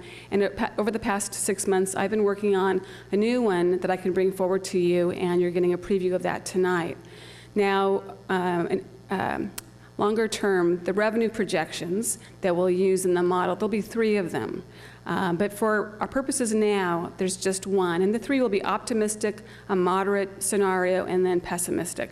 What I've developed so far is just the moderate. And this is really our best guess as to what we're looking ahead and can expect in terms of revenues. We have one expenditure projection, or a set of expenditure projections, and I'm determining that most likely. This is really what we think is going to happen based on today in the next 5 years or so. Still is a 5-year forecast, so for what we're talking about now, it's 2014 to 2019, and it's also still just focused on the general fund. One of the differences between what you've seen before and what I'm bringing forward is I'm being very transparent about the assumptions. I want to make sure that you all understand what we're building into this, and also that the community and the employees understand what we're building into this model. So let's first start with the revenue assumptions, and this is actually in the report. It's you can go ahead and hit one more tab for that, Ed. Go ahead and hit it one more time. There you go. Oh, can you go back? So it's table 2 from the report for those of you who have a copy of that. And you can see along the left-hand side, there's the revenue source. So property tax revenue, sales tax, other taxes, fees and charges, and recreation fees. I put those together. And then all other revenues, and then there's some notes. And what this highlights is that moderate scenario, and these are the assumptions that I built in. In the future, all 3 columns will be fleshed out. So let me just walk you through what that says. The average inflation based on CPI for last year, for 2013, was 2.2%. And so you'll hear me talk about that and use that in a number of these. So for property tax, the assumptions I built in is an annual increase of that 2.2% going forward. I should probably add that these are conservative assumptions as well. One of the big differences in property tax projections for next year compared to previous years is I'm not including that excess ERAF funds that we've been getting and we're still getting this year based on discussions from the county and recommendations from the county that started in 2011, that cities and agencies not rely on that as a funding source going forward. So we've continued to include it in our operating budget. We've under-budgeted that revenue as a way of moving toward the goal of not relying on it to balance our budget. And what you're going to see next year is my recommendation that we treat it as one-time money and put it in a special fund and not rely on it to balance the budget. We have plenty of one-time needs in the city, so it makes sense to distinguish between those 2 things. And that is a big difference in terms of the bottom line. You'll see that in a few minutes. For sales tax, they're expected to grow at 3% per year, which is obviously slightly more than the CPI that I mentioned. Other taxes, we're projecting those to also grow by that 2.2%. For fees and charges and for recreation fees, as we did some trend analysis, which, by the way, we did for all of these revenue sources. We looked back to make some good guesses about what's going to happen in the future. And the growth has been strong for the last 2 years, but it's pretty volatile. So I'm going to go ahead and just rely on that 2.2% increase again for each year. All other revenues, I'm leaving that at zero growth. I don't see any reason why we would expect this to grow necessarily.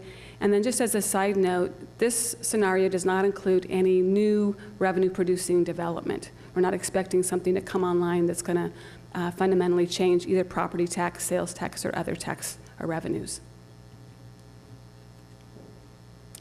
Then shifting to expense assumptions, and this is actually attachment 1 in the written report. So if you want to bring that up in case you can't read it too clearly, it's there as attachment 1. And I'm going to start with salary adjustments. Go ahead and click. So what I built into the projections is 0% increases for the next 5 years. Now, as I said in the written report, this is one area that is not realistic based on where we've been. Assuming that the employees can hang on from having 4 years of no salary increases and then expect them to agree to another 5 is not realistic. But what it does, given that we are in negotiations with all of the bargaining units, it gives us a starting point, it leaves it at the status quo, and then depending on what comes out of those negotiations, we can plug those numbers in to the model and see how they affect the bottom line. I'll also note here, just for the audience, because I know council realizes this, that miscellaneous are all the non-safety employees. So we've got the miscellaneous police and fire. Then moving down to the pension rates, here, again, I've got those broken down into those 3 groups, miscellaneous, police, and fire. And I've highlighted the rates that the city pays versus what the employee pays. And again, here you see that range from 8% for miscellaneous, 12% for police, and 9% for fire. And again, that reflects to some degree the benefits that they receive. And you can see clearly that the rates are going up over time based on what we've gotten from CalPERS, which is the Public Employee Retirement System. But they're clearly laid out here. And then at the bottom, you'll see I've got a row there titled Pension Obligation Bonds. And this reflects actions that the city took back in 2010 to issue bonds to help pay down our unfunded obligations for pension costs. And so it's a payment schedule that we've agreed to as part of the bond issue. And so it's actually dollars, but I think it helps to convert it to sort of apples and apples comparison by showing it as a % of salary. And so I've included it here. It is a pension cost, even though it's done differently. And again, I think it helps to show it here in terms of comparison, apples to apples. Just 1 second, Ed, if you could go back for just a moment. Just as a side note, that those bonds for police are going to be paid off in 2016, so that's within the 5-year range that we're talking about. Fire's bonds get paid off in 2018-19, and then miscellaneous get paid off in 29-30. They were the longest term bonds. And then this is the bottom of attachment 1, and it just talks about the other costs that we also monitor. Medical insurance, we built in a 7% increase each year, and this is year-over-year increases, not % of salary, which is the previous one was. It's a little bit different. So medical insurance increases by 7% each year, dental and long-term disability 3%, and then other benefits. And these are typically fixed amounts. For example, uniform allowance, car allowance, and so we're not projecting any increase. We expect them to stay the same. And then that very bottom line is other expenses that are not related to salary and benefits. These are utilities, supplies, et cetera. We're just projecting those to grow at that same CPI amount, 2.2%. This model also assumes that there's going to be no change in staffing levels, so no major increases or decreases, no change in medical care provisions or in the current cost sharing amounts, and I already mentioned the inflation factor. So when you put it all together, this is what you get. And again, I'm not assuming that you can see this necessarily on the screen. It's more for discussion purposes, but it's attachment 2 in the report. So if you want to refer back to that, you can. So what this shows is, and it's light green here, that's the adopted budget, the budget that the council adopted last June and that the city's been relying on until you all adopted the mid-year budget update, and that's in the purple color. So there were just some minor changes made. I think it reflected about 2% change in terms of the budget projections. And then the 5 years ahead have all been built on the mid-year. So this shows you, based on where we think we are now, what the future looks like. And one of the key parts of this that I also want to highlight, that especially for the audience, is that the net result for next year shows about a $1 million shortfall. You can go to the next one. This shows it a little bit different in a graph form. And unfortunately, that red line is expenses above the blue line, revenues. And that $1 million is that gap between the two starting next year. And that gap continues until we get out to 2017-18, when the police pension obligation bonds are paid off, and then the lines get much closer. The red is still slightly above the blue, but they do get much closer. The major changes, and then the major changes that you see that contribute to that is the change of that excess ERAF, the treatment of that money in property tax revenues. That's no longer showing here, and that's for this budget year, that was $1.6 million. So that's no longer shown in these projections.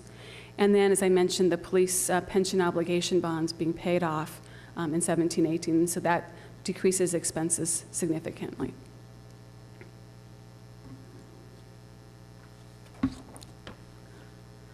So in terms of what we're looking at the staff level in order to bring you a balanced budget in 2 weeks, I decided to call them concepts. And I do want to sort of give you a heads up about them. So one of them is I'm looking at doing an internal refinancing of the pension obligation bonds.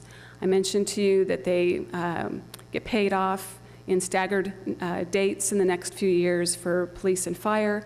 And so I'm looking at doing a borrowing from some of our reserves from wastewater, actually, and then repaying that money back over the course of the time period, 7-year time period. And what that does is it smooths the amount that we're paying for these costs over that period of time, rather than having it be particularly high for a few years and then dropping down and then dropping down again.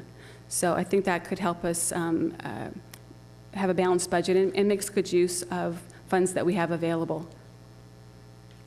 We're also looking at increases to fees and charges. Last year, the City Council was presented a cost allocation plan and fee study that the city had hired an expert to come in and prepare that for us. And there was talk back then about moving toward full cost recovery for services. And so we think that there's still some room yet to consider fee increases to move toward that goal. And we're looking at those, and we'll bring in some more information to you the next meeting. We are also looking at delaying vehicle replacement by a year. And what that would do, it's one-time money, and you'll hear me talk about one-time money versus ongoing money differently. This would truly be one-time money, but there are some one-time needs next year that we really need. And so we've talked about sort of doing a trade. We'll keep the vehicles going for another year, and that'll free up some money to repair a roof, for example, for in the planning and PB&R. So there's some things like that that we think are a good trade-off for those funds.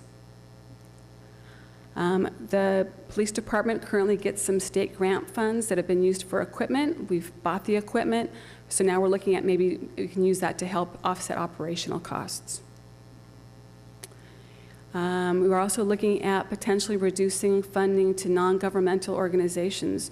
There are, in particular, 4 that I've highlighted in the staff report. These are organizations that we give funds to help them achieve some key goals that we would like. For example, the Chamber of Commerce, we give them $10,000 a year toward the cost of the visitor center. And there are a number of them, as I've shown in the report. They total just about $170,000 a year.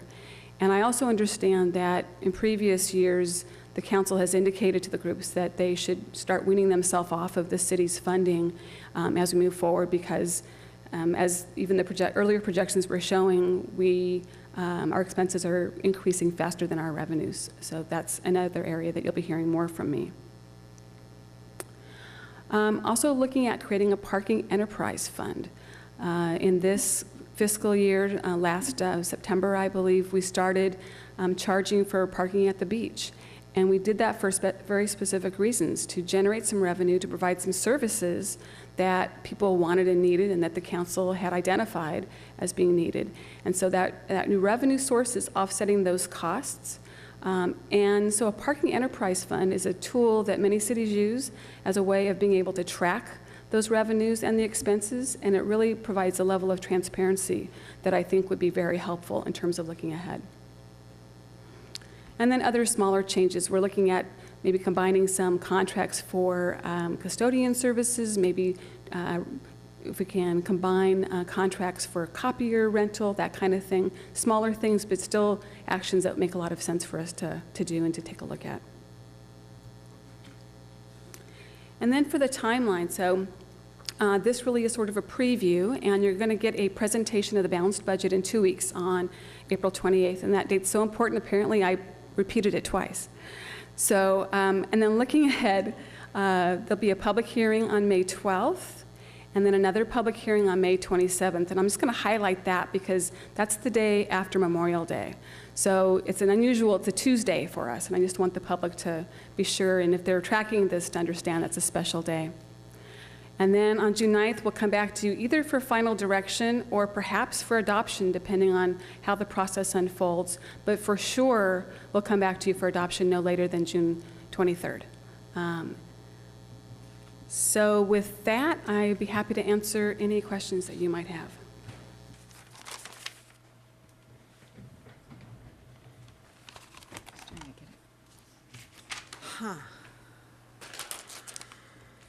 Well, I have a number of questions, but the 28th just occurred to me. That's the one meeting I'm gone for. So you're leading it.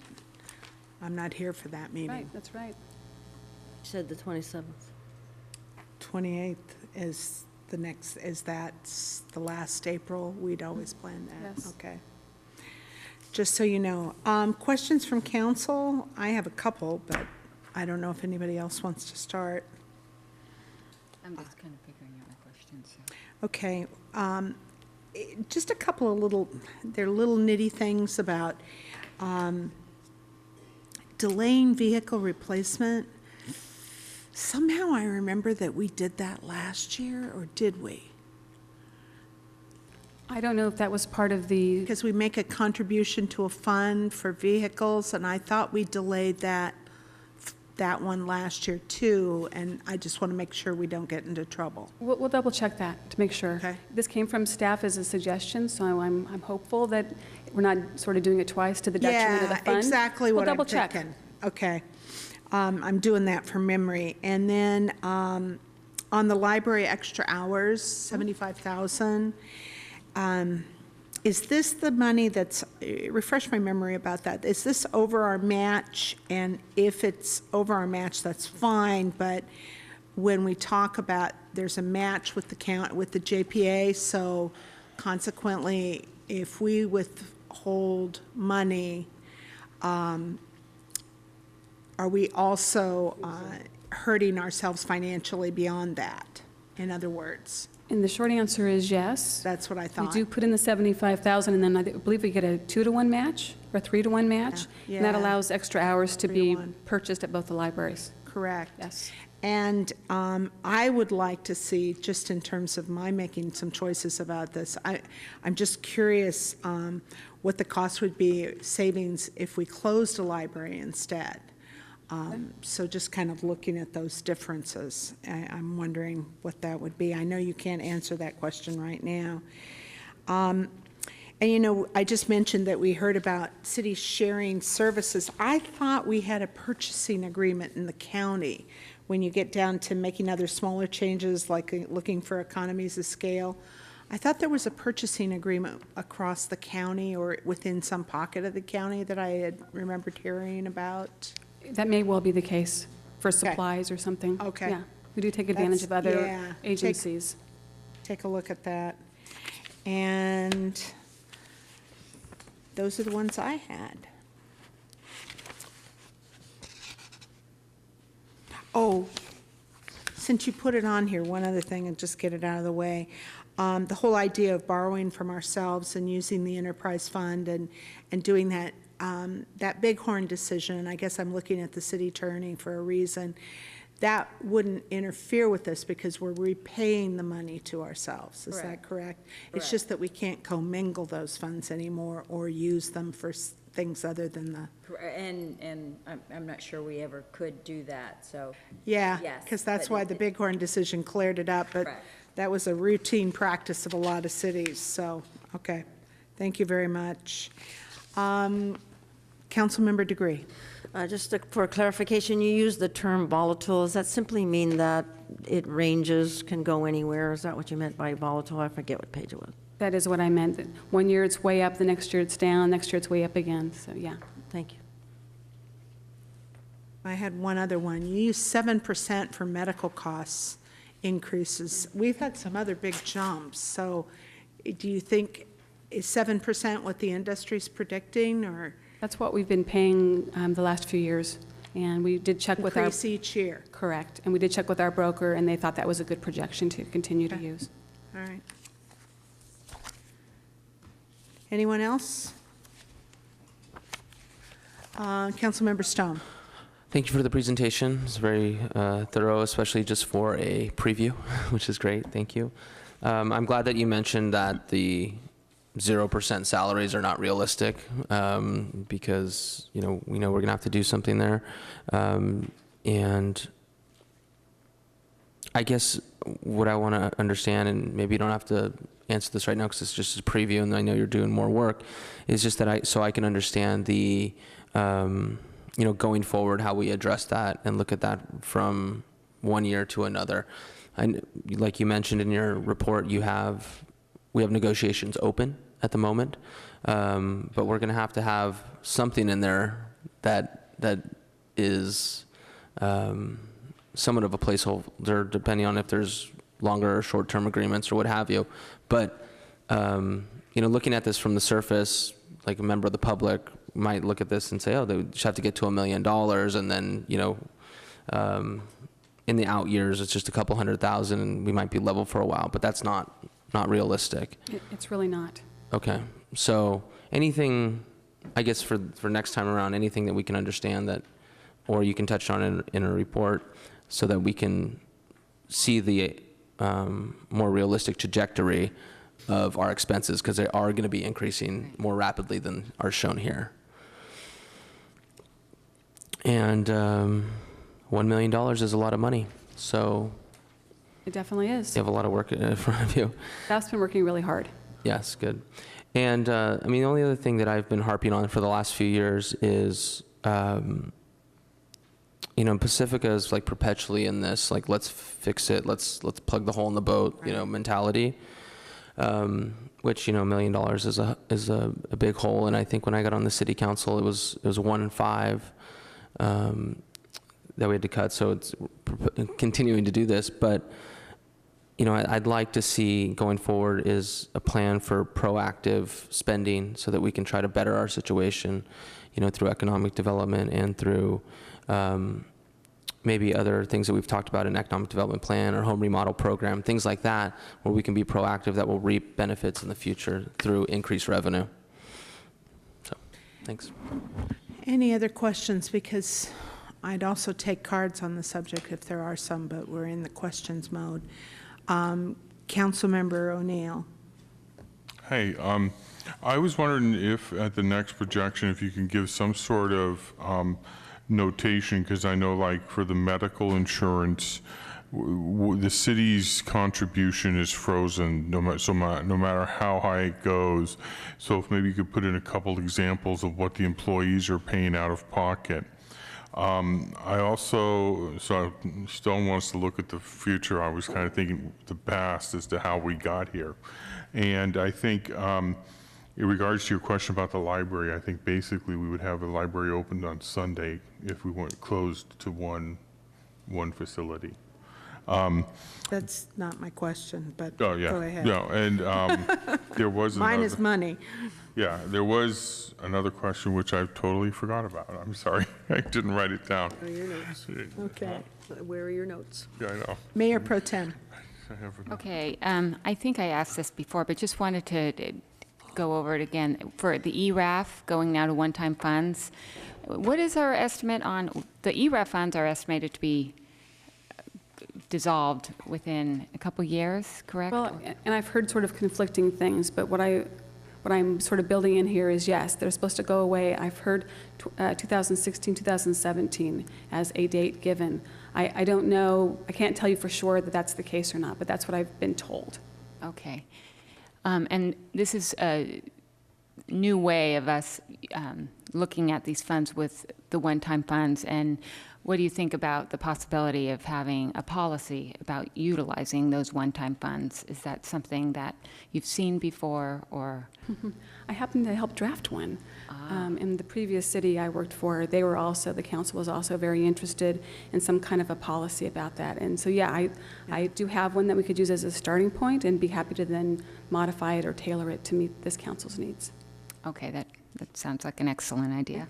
And then I would like to, looking at some of these potential cuts, I'd really like to consider the pros and cons of these cuts, especially when we're looking at the resource center and what additional costs might the city have to take on if we were to reduce some of those costs. It might be very significant, as well as the visitor center, even with tourism, and what kind of impact that $10,000 has, and is it worthy of keeping or not. So just if there was some way to account for some of these costs and what our payback is when we make these investments in the city.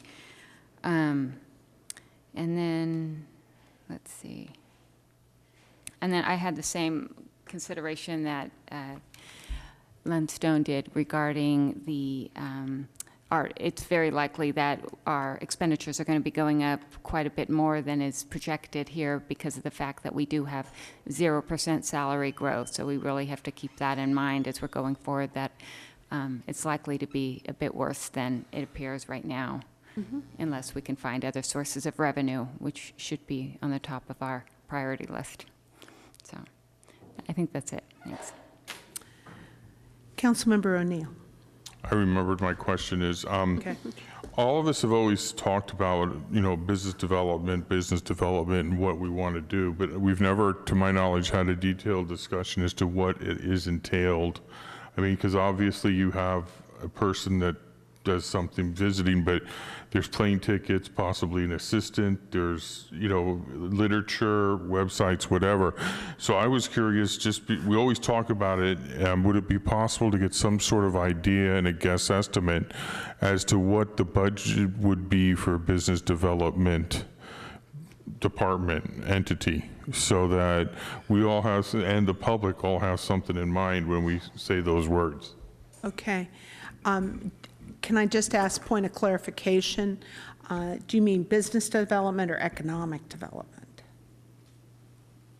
Because that's kind of two different things. Well, most people seem to be using the term business development. So, I mean, if you want to use economic development, if you want to use business development. We have a whole report on economic development. Okay, so I'm well, business development, so that we know how it's going to, much it will cost to take and have an individual, et cetera. Okay. Full-fledged department. I'd be happy to come back to the council. As I think you all know, well, you told me when I came on board that you were interested in having an economic development professional as part of staff. That's what we were interested in. And then, of course, there will be some additional funds necessary so they can actually do some things. So to your point, Councilmember O'Neill, it is something that's on my mind. I have been waiting for the Economic Development Committee that was newly formed a couple of months ago to mesh, and I've been attending those meetings to get an idea for what they think we should be doing, and that blended with what I've heard from you and my own recommendations, I will come back probably as part of the budget process with more information about that. That work? Oh, yeah. No, that's fine. Great, thank you. Just so we have a figure in our head. Okay, and I do have one card on this subject. If there's any other, please fill out a card. Sue Vaterlos. Having been on economic development and on, finance. Sorry, I'm tired. Planning. Okay. Financing city services. We've gone over and over all these details. We went over them for about 5 years.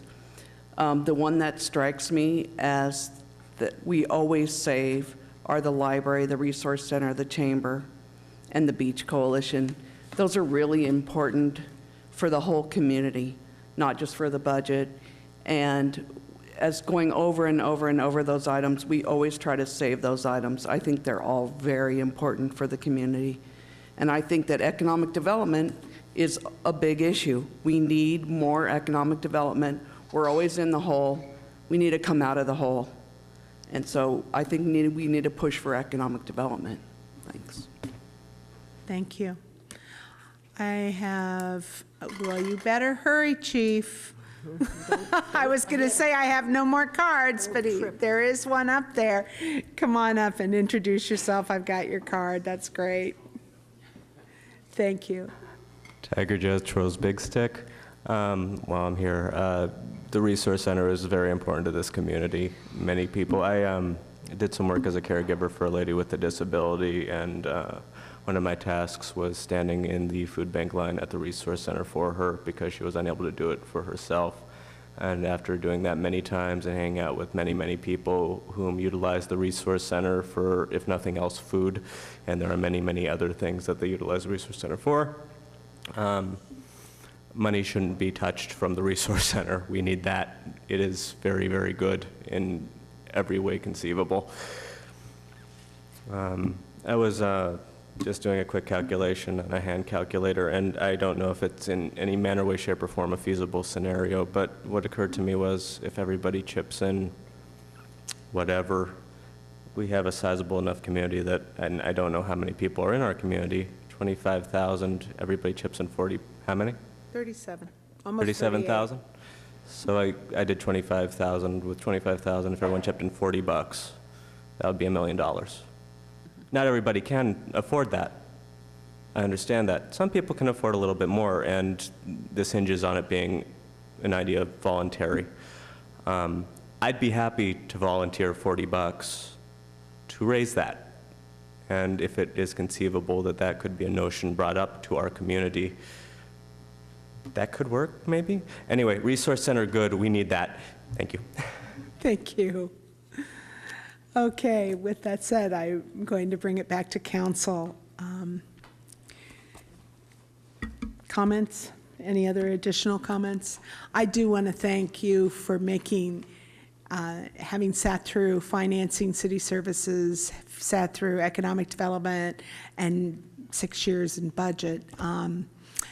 The budget assumptions are very clear finally, and I truly appreciate that. And I appreciate, you know, how you're laying this out. It's quite different, so. Councilmember Stone.